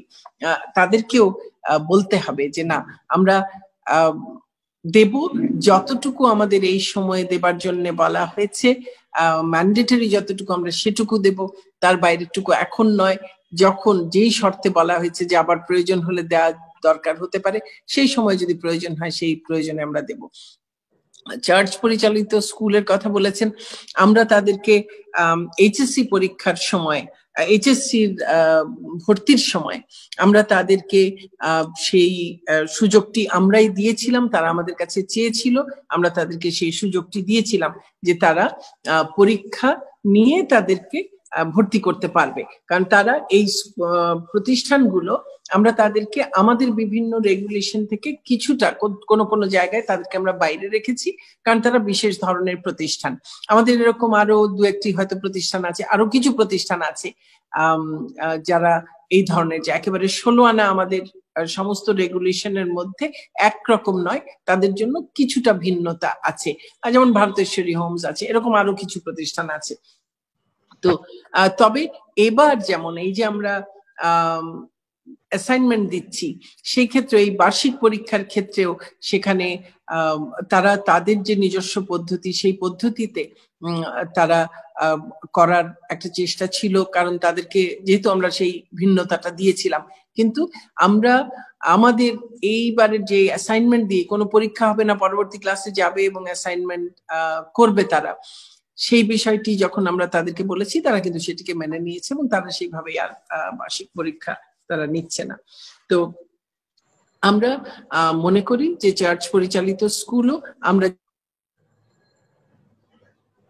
আমরা তাদেরকে এক্সামশন দেব, তারা সেই এক্সামশন পেয়ে সেই অনুযায়ী তাদের নিজস্ব পদ্ধতিতে করবেন। যে ক্ষেত্রে আমরা এক্সামশন দেব না সেই ক্ষেত্রে তারা সেটি করবেন না, তারা সরকারি নিয়ম নীতি মেনেই সে অনুযায়ী তারা করবেন এবং সেটি আমি বিশ্বাস করি যে তারা সেভাবেই করবেন। আর আপনি কয়েকটি বিশ্ববিদ্যালয়ের উপাচার্যদের সঙ্গে আমাদের যে বৈঠক এবং তার পরবর্তীতে অতি সম্প্রতি কোনো বিশ্ববিদ্যালয় যে তাদের পরীক্ষা নেওয়ার ব্যাপারে বলেছেন, আপনি সেটা নিয়ে আমাদের দেখুন, আমরা কেন গুচ্ছ পদ্ধতি বা সমন্বিত একটা পদ্ধতি কেন চাইছি? এক হচ্ছে আমাদের ভর্তিচ্ছুদের একটা চরম একটা দুর্ভোগ পোহাতে হয়, সারা দেশে তাদের ছুটোছুটি করে এই নানান জায়গায় গিয়ে পরীক্ষা দিতে হয় এবং সেখানে বিশেষ করে যারা নারী শিক্ষার্থী, পুরুষ শিক্ষার্থীরা প্রায়শই দেখা যায় তারা গিয়ে বিভিন্ন জায়গায় ধর্মীয় প্রতিষ্ঠানে, মসজিদে গিয়ে রাত কাটালো, কিন্তু নারী শিক্ষার্থীদের ক্ষেত্রে তো সেই সুযোগটাও নেই এবং তারা রীতিমতো বঞ্চিত হন এই বিভিন্ন জায়গায় গিয়ে ভর্তির ক্ষেত্রে, অনেক অপশন তাদের কমে যায়। একটা হলো তাদের এই চরম হয়রানি, 2 নম্বর হচ্ছে অভিভাবকদের একটা হয়রানি এবং বিশাল একটা আর্থিক একটা ক্ষতির সম্মুখীন হতে হয়। এতগুলো জায়গায় পরীক্ষা দেওয়ার, এই পরীক্ষার ফি শুধু নয়, এই যে এতগুলো জায়গায় পরীক্ষার্থীরা দৌড়ে বেড়াচ্ছে, সেটা তো একটা বড় একটা খরচ আছে। আর যেখানে আমরা এখন বিশেষ করে এই করোনা পরিস্থিতিতে আমরা বলছি ফি নেওয়ার ক্ষেত্রে আমরা একটা সীমিত করে দেবার কথা বলছি, আমরা কোথাও কোথাও যারা খুব বেশি ক্ষতিগ্রস্ত হয়েছেন তাদেরকে আমরা ফি বাদ দিয়ে দেবার জন্য প্রতিষ্ঠানগুলোকে বলছি যে আপনারা তাদের সঙ্গে কথা বলে যেখানে দেখবেন যে সত্যি তাদের আয় রোজগার একেবারে কমে গেছে বা তারা ব্যাপকভাবে ক্ষতিগ্রস্ত হয়েছেন, তাদের কাছ থেকে এখন ফি নেবেন না বা কিস্তিতে নেবেন, যেখানে যেটা প্রযোজ্য হবে সেভাবে নেবেন। তো সেখানে আমরা যদি এবছরও বলি যে না, সারা দেশব্যাপী এভাবে পরীক্ষা দিয়ে বেড়াবে, এটার তো আসলে কোনো রকম কোনো মানে হতে পারে না। আর করোনার কারণে আমরা এই সারা দেশব্যাপী এই এত লক্ষ লক্ষ ভর্তিচ্ছু, তারা সারা দেশব্যাপী গণপরিবহন ব্যবহার করে সারা দেশে ছুটে বেড়াবে, আর আমরা সংক্রমণ কমাবার চেষ্টা করছি। কাজেই আমার যে বিশ্ববিদ্যালয়গুলো এখনো তাদের নিজস্ব ভাবেই করবার কথা বলছেন, আমি তাদেরকে আবারও এই প্রেস ব্রিফিং এর মাধ্যমে আমি তাদের কাছে আবারও অনুরোধ করেছি, আমরা কোনো বিশ্ববিদ্যালয়ের উপর কোনো কিছু চাপিয়ে দিতে চাই না। আমরা চাই যে তারা আমাদের শিক্ষার্থীদের কথা চিন্তা করবেন, তাদের শিক্ষার্থীদের স্বার্থ দেখবেন, তারা অভিভাবকদের স্বার্থ দেখবেন, তারা জনগণের স্বাস্থ্য ঝুঁকির যে বিষয়টি অর্থাৎ জনগণের স্বার্থ তারা দেখবেন। একটি বিশ্ববিদ্যালয়, সেই বিশ্ববিদ্যালয় আমাদের সমাজের বাইরের কিছু না, বরং সমাজের একেবারে একটি অবিচ্ছেদ্য অংশ। এবং একটি বিশ্ববিদ্যালয় সেটি সমাজের শুধু অবিচ্ছেদ্য অংশ নয়, সমাজের সবচাইতে দায়িত্বশীল একটি অংশ। সেই অংশটি শিক্ষার্থীর স্বার্থ বিরোধী, অভিভাবকের স্বার্থ বিরোধী, জনগণের স্বার্থ বিরোধী কোনো কাজ করবে এটি আমি বিশ্বাস করতে চাই না। আমাদের যদি সকল বিশ্ববিদ্যালয় তারা যদি এই গুচ্ছ পদ্ধতির মাধ্যমে, এবং সারা পৃথিবীতেই সেটি হয়, যদি গুচ্ছ পদ্ধতির মাধ্যমে, সমন্বিত পদ্ধতির মাধ্যমে, এবং এই পদ্ধতির মধ্যে এই বিশ্ববিদ্যালয়গুলো সেই পদ্ধতিতে নেতৃত্ব দিতে পারেন, নেতৃত্ব দিয়েই তারা করতে পারেন, এবং যেখানে মেডিকেল শিক্ষায় আমরা সারা দেশে একটি মাত্র পরীক্ষা দিয়ে সেই মেধা তালিকার ভিত্তিতে সরকারি বেসরকারি সকল মেডিকেল কলেজে ভর্তির ব্যবস্থা করছি, যেখানে কৃষি বিশ্ববিদ্যালয়ে ভর্তির ক্ষেত্রে একটি মাত্র পরীক্ষা নিয়ে বাংলাদেশ কৃষি বিশ্ববিদ্যালয় সহ অন্যান্য সকল কৃষি বিশ্ববিদ্যালয়ে ভর্তির ব্যবস্থা করতে পারছি, সেখানে কেন আমরা একটি মাত্র পরীক্ষা নিয়ে সকল প্রকৌশল বিশ্ববিদ্যালয়, একটি মাত্র পরীক্ষা নিয়ে সকল বিজ্ঞান ও প্রযুক্তি বিশ্ববিদ্যালয়, একটি মাত্র পরীক্ষা নিয়ে অন্যান্য সকল সাধারণ বিশ্ববিদ্যালয়ের ভর্তির ব্যবস্থা করতে পারবো না? এবং সেই পরীক্ষার মধ্যেও বিভিন্ন অনুষদের জন্য সেই বিভিন্ন ভাগ থাকবে, সেগুলো কিন্তু তারা পুরোপুরি তারা নিজেরা সেটিকে দেখতে পারেন, এবং এই প্রক্রিয়াটি সম্পূর্ণ স্বচ্ছতা তারা নিজেরা নিশ্চিত করতে পারেন। সেখানে এই সমস্ত অপশন থাকার পরেও কোনো বিশ্ববিদ্যালয় যদি একেবারে এককভাবে তারা চলতে চান এবং তারা যদি মনে করেন যে তারা শিক্ষার্থীর স্বার্থ বিরোধী, অভিভাবকের স্বার্থ বিরোধী, জনগণের স্বার্থ বিরোধী,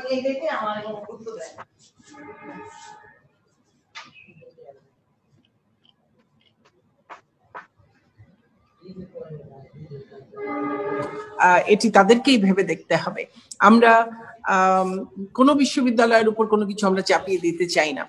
আমরা বঙ্গবন্ধু বিশ্ববিদ্যালয়ের মুক্তবুদ্ধি চর্চার জন্যই স্বায়ত্তশাসনের ব্যবস্থা করেছিলেন।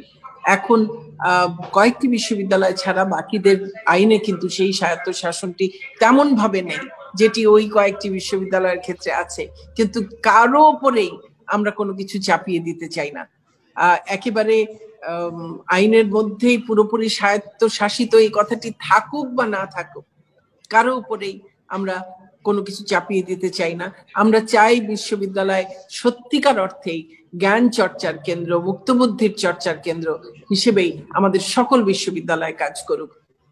কিন্তু সকল বিশ্ববিদ্যালয়কে জাতির একেবারে আমাদের সর্বোচ্চ বিদ্যাপীঠ হিসেবে তাদের যে দায়িত্ব রয়েছে, জাতির সবচেয়ে দায়িত্বশীল অংশ হিসেবে তাদের যে দায়িত্ব রয়েছে, সে দায়িত্বও তাদেরকে পালন করতে হবে।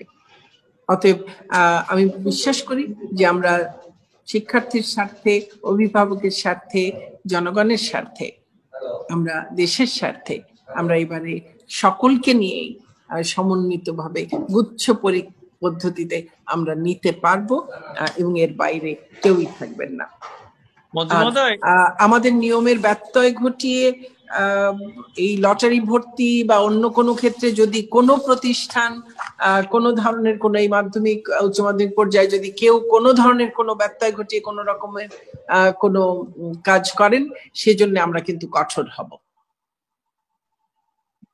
মধ্যে আমি শুধু একটু আপনার বিশ্ববিদ্যালয়টার সাথে সংযুক্ত করতে চেয়েছিলাম যে please ranking A top university যেগুলো আছে আমরা দেখি আন্তর্জাতিকভাবে হার্ভার্ড, MIT, আমাদের একজন ছাত্র ইন্টারমিডিয়েট পাশ করে সে যদি জেনারেল যে টেস্ট গুলো আছে SAT-1, SAT-2, TOEFL, IELTS, সেগুলোতে যদি ভালো স্কোর করে তারা কিন্তু সেখানেও ভর্তির সুযোগ পায়। সেখানে সেই বিশ্ববিদ্যালয়গুলো তাদের থেকে আলাদা করে পরীক্ষা নেয় না। সেই ক্ষেত্রে আমাদের বিশ্ববিদ্যালয়গুলো যেগুলো আন্তর্জাতিক র্যাঙ্কিং এ এখন আমরা আনতে পারিনি, সেখানে এইভাবে করে আলাদা করে পরীক্ষা নেওয়া হচ্ছে, সেটাও একটা আমাদের সকলের মনে একটা প্রশ্ন জাগে যে বিশ্ববিদ্যালয়গুলো পরীক্ষা নেওয়ার জন্যই যদি তার 2-3 মাস সময় ব্যয় করে সেখানে বাকিটা সময় কেন পড়াশোনার জন্য সে কতটুকু ব্যয় করছে, সেটা একটা প্রশ্ন জাতির মনে আছে। যে আন্তর্জাতিকভাবে হাইলি র্যাঙ্কড ইউনিভার্সিটিজ আমার ইন্টারমিডিয়েট একসেপ্ট করে, SAT-2, SAT-1, SAT-2, TOEFL accept করে তারা ভর্তি নিচ্ছে, কিন্তু আমাদের বিশ্ববিদ্যালয়গুলোকে এই বিষয়টা একটু বিবেচনা করে দেখা প্রয়োজন বলে মনে হয় আমাদের। আর আমরা তো একটা পরীক্ষা নিচ্ছি এবং ভর্তি পরীক্ষা তো একটি হবেই, এবং সেই ভর্তি পরীক্ষার মাধ্যমেই এবং সেই ভর্তি পরীক্ষাটি কেমন হবে, কোন মানের হবে, সেই সমস্ত কিছু তো তারাই নির্ধারণ করবেন কাজে, এবং তারাই নেতৃত্ব দেবেন কাজে। সেখানে কি অসুবিধা থাকতে পারে এটি কিন্তু আমাদের কাছে বোধগম্য নয়। প্রধানমন্ত্রী মহোদয়, আপনাকে অসংখ্য ধন্যবাদ। আমরা প্রেস কনফারেন্স প্রায় একেবারে শেষ পর্যায়ে চলে এসেছি। আমাদের কিছু প্রশ্ন ছিল, যেহেতু আজকে অনেকক্ষণ যাবত আমরা এই প্রেস কনফারেন্স চলছে অলমোস্ট 1.5-2 ঘন্টা, সেক্ষেত্রে প্রশ্নগুলি আমরা এখন আর নিচ্ছি না। সর্বশেষ প্রশ্ন নিচ্ছি দীপ্ত টেলিভিশনে মাহমুদ শাওন, উনি প্রশ্নটি করবেন। আর মাননীয় মন্ত্রী মহোদয় আমাদের সাথে মাধ্যমিক উচ্চ শিক্ষা বিভাগের মাননীয় সচিব স্যার যুক্ত আছেন, কারিগরি মাদ্রাসা শিক্ষা বিভাগের মাননীয় সচিব মহোদয় যুক্ত আছেন। সেক্ষেত্রে সচিব মহোদয় বলবেন কিনা মাননীয় মন্ত্রী মহোদয় আপনি নির্দেশনা দিবেন। এই মুহূর্তে আমি প্রশ্ন করার জন্য অনুরোধ জানাচ্ছি মাহমুদ শাওন, দীপ্ত টেলিভিশন। আর যাদেরকে আমরা সুযোগ দিতে পারিনি আমরা পরবর্তীতে ভবিষ্যতে আমরা সেই সুযোগ চেষ্টা করবো ইনশাআল্লাহ, আশা রাখি। সবাইকে ধন্যবাদ।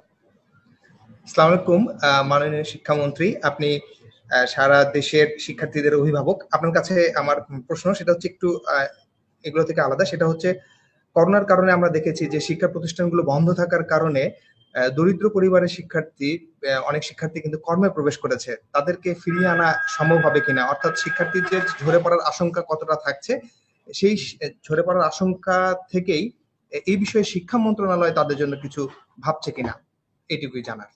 ধন্যবাদ। অন্য একজন প্রশ্ন করেছিলেন যে ক্রেডিট কলেজের ক্ষেত্রে ভর্তি পরীক্ষা হবে কিনা, সেটাও যদি একসাথে এটাতে আনসার করে দিতেন। আচ্ছা, ক্যাডেট কলেজগুলো একদমই ভিন্ন পরিচালনা পদ্ধতিতে হয়। ক্যাডেট কলেজগুলো এমনকি আমাদের শিক্ষা মন্ত্রণালয়েরও আসলে অধীন নয়, সেগুলো প্রতিরক্ষা মন্ত্রণালয়ের অধীন। তবুও আমি মনে করি যে ইভেন ক্যাডেট কলেজে ভর্তির ক্ষেত্রেও এই একই পদ্ধতি হওয়া উচিত। তবুও আমরা প্রতিরক্ষা মন্ত্রণালয়ের সঙ্গে এই বিষয়টি নিয়ে আমরা আলাপ আলোচনা করে নেব। আর আরেকটি হলো যে এই ঝরে পড়ার আশঙ্কার ক্ষেত্রে যেটি বলেছেন সেটি হলো অবশ্যই এই করোনা পরিস্থিতিতে এই যে একটা স্থবিরতা কিছুটা হলেও এসেছে, আমরা অনলাইনে করছি, টেলিভিশনের মাধ্যমে করছি, তারপরও কিছু সংখ্যক শিক্ষার্থী তার বাইরে থেকে গেছেন, যুক্ত হতে পারেননি নানান কারণে, এবং বিশেষ করে এই করোনার কারণে, এই বৈশ্বিক সংকটের কারণে যে আর্থিক সংকটও কোথাও কোথাও তৈরি হয়েছে, কাজের সংকট তৈরি হয়েছে, সে কারণে অনেক পরিবারের অনেক সন্তানই হয়তো বা একটা ঝরে পড়ার আশঙ্কা সেটি কিন্তু অনেক বিশেষজ্ঞই করছেন। কোথাও কোথাও বাল্য বিয়ের বিষয়টিও নিয়ে আসা হচ্ছে, মনে করা হচ্ছে যে সেটিও হয়তো একটা সমস্যা হতে পারে। এরকম কিছু সমস্যা আশঙ্কা তো রয়েছেই। তবে যারা বিশেষ করে আপনি যাদের কথা বলেছেন যে বিশেষ করে কারিগরির আমাদের শিক্ষার্থীরা যারা হয়তো বা এই সময়টাতে পড়াশোনার মধ্যে না থেকে কোনো কাজে যুক্ত হয়ে গেছেন, আমি মনে করি যে কাজে যুক্ত হয়ে গেলেও তারা কাজ করার পাশাপাশি তাদের পড়াশোনাটাকে তারা চালিয়ে যাবেন। কারণ যেহেতু এখন অনলাইনেও হচ্ছে, আর তারপরে যদিও তাদের প্র্যাকটিক্যাল করতে হবে, তাদের যখন ক্লাস শুরু হবে আমি আশা করব যে তারা ফিরে আসবেন। আমরা আমাদের দিক থেকে আমরা চেষ্টা করব যদি কাউকে সেইভাবে যে তাদের ফিরে আসার ক্ষেত্রে সমস্যা রয়েছে, আমরা তাদেরকে কি ধরনের সহযোগিতা দিলে তাদেরকে আমরা ফিরিয়ে আনতে পারি, কতদূর আমরা পারি আমাদের সামর্থ্য অনুযায়ী, সেটিও আমরা ভেবে দেখব। তবে আমি আশা করব যে তারা তাদের যারা কাজে যুক্ত হয়ে গেছেন এই সময়টাতে হয়তো বাধ্য হয়ে যুক্ত হয়েছেন, কিন্তু তারা যদি তাদের শিক্ষার যেই পর্যায়ে আছেন সেই পর্যায়টি যদি শেষ করতে পারেন, যখন ক্লাস শুরু হবে যদি শেষ করতে পারেন, তখন কিন্তু তাদের কাজের সুযোগ আরো অনেক বৃদ্ধি পাবে। সেই কথাটি মাথায় রেখে সাময়িকভাবে কষ্ট হলেও যেন তারা তাদের পড়াশোনাটা শেষ করেন, আমার সেই আবেদনটি থাকবে। আর আমাদের দিক থেকেও চেষ্টা থাকবে তাদেরকে ফিরিয়ে আনার, যেন ঝরে না পড়ে।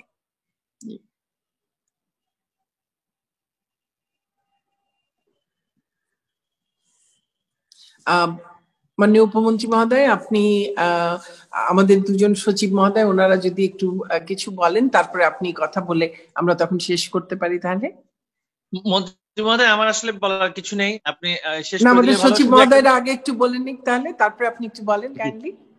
যে ওনারা বলে আপনি বলে শেষ করে দিতে পারবেন, আমার পক্ষ থেকে আর কিছু বলার নেই। আচ্ছা আচ্ছা, সচিব মহোদয়দেরকে তাহলে আমাদের কারিগরি ও মাদ্রাসা শিক্ষা বিভাগের সচিব মহোদয় জনাব আমিনুল ইসলাম সাহেব, আপনি যদি কাইন্ডলি কিছু বলেন।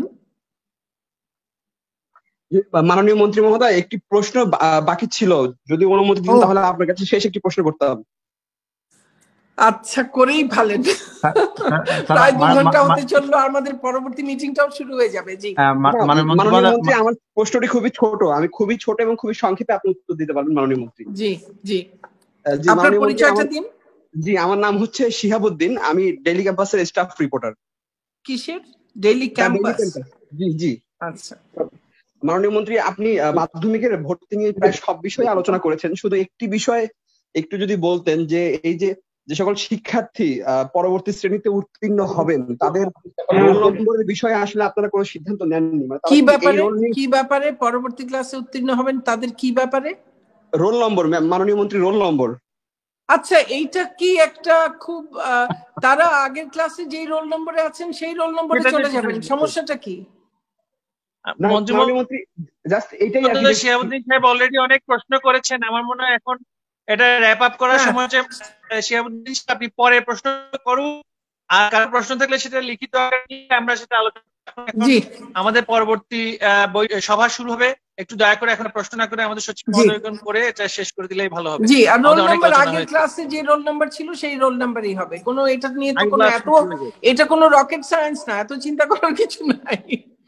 আচ্ছা, মাননীয় সচিব মহোদয় আমিনুল ইসলাম সাহেব।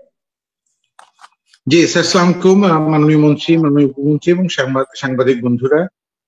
আমার মনে হয় যে আমরা দীর্ঘ সময় খুবই প্রাণবন্ত এবং খুবই প্রাসঙ্গিক আলোচনা হয়েছে, এবং মাননীয় মন্ত্রী আপনারা যে প্রশ্ন করেছেন, আমার মনে হয় যে আমার নতুন করে কিছু যুক্ত করার সুযোগ নাই, কারণ মাননীয় মন্ত্রী সমস্ত দিকেই কথা বলেছেন, এবং আমার মনে হয় যে এই বিষয়টা আমাদের সবার কাছে স্পষ্ট হয়েছে, এবং আপনাদের মাধ্যমে আমরা এটা অভিভাবক এবং শিক্ষার্থীদের জানাতে চাই, এবং যে রকম সহযোগিতা আপনারা আমাদেরকে করে থাকেন, আমি আপনাদের সহযোগিতার জন্য ধন্যবাদ জানাচ্ছি, এবং মাননীয় মন্ত্রী উপমন্ত্রী আপনাদেরকেও কৃতজ্ঞতা জানিয়ে আমার কোনো নতুন কিছু যোগ করার নাই, ধন্যবাদ জানাচ্ছি। ইসলাম মাহবুব হোসেন সাহেব, মাননীয় সচিব মাধ্যমিক ও উচ্চ শিক্ষা বিভাগ।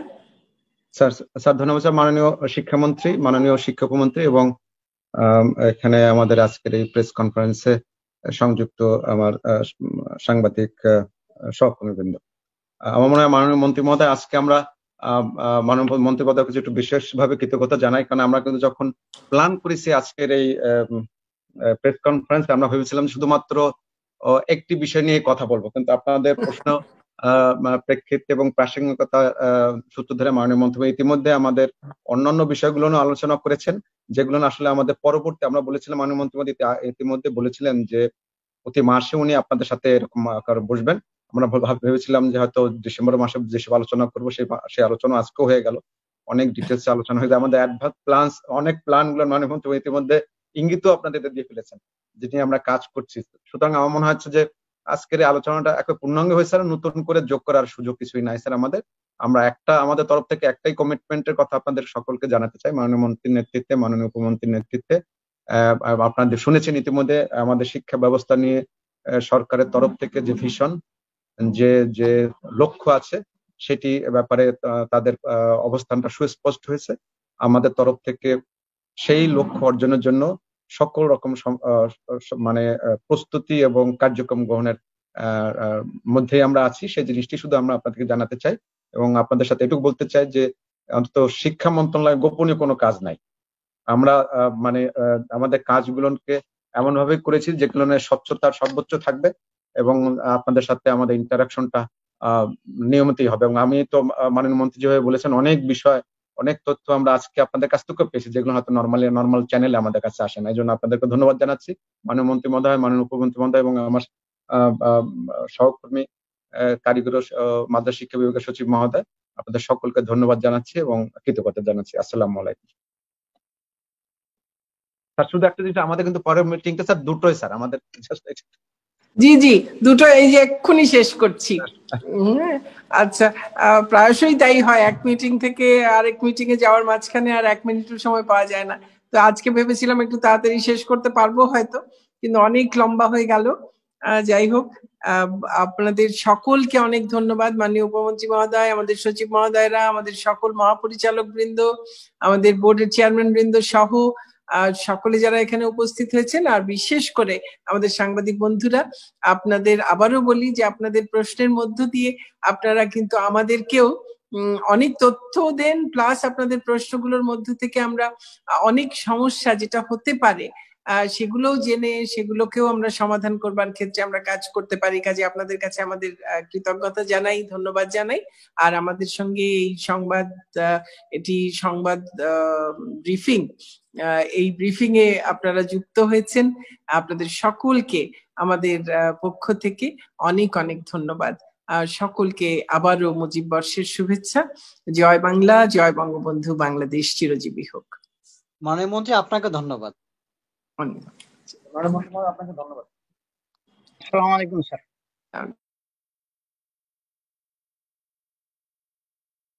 সবাইকে ধন্যবাদ। আমাদের জনসংযোগ কর্মকর্তা খায়ের সাহেব, আপনাকে অনেক ধন্যবাদ এত সুন্দর করে পুরো এই সময়টাকে 2 ঘন্টা এটাকে পরিচালনা করবার জন্য। অনেক ধন্যবাদ।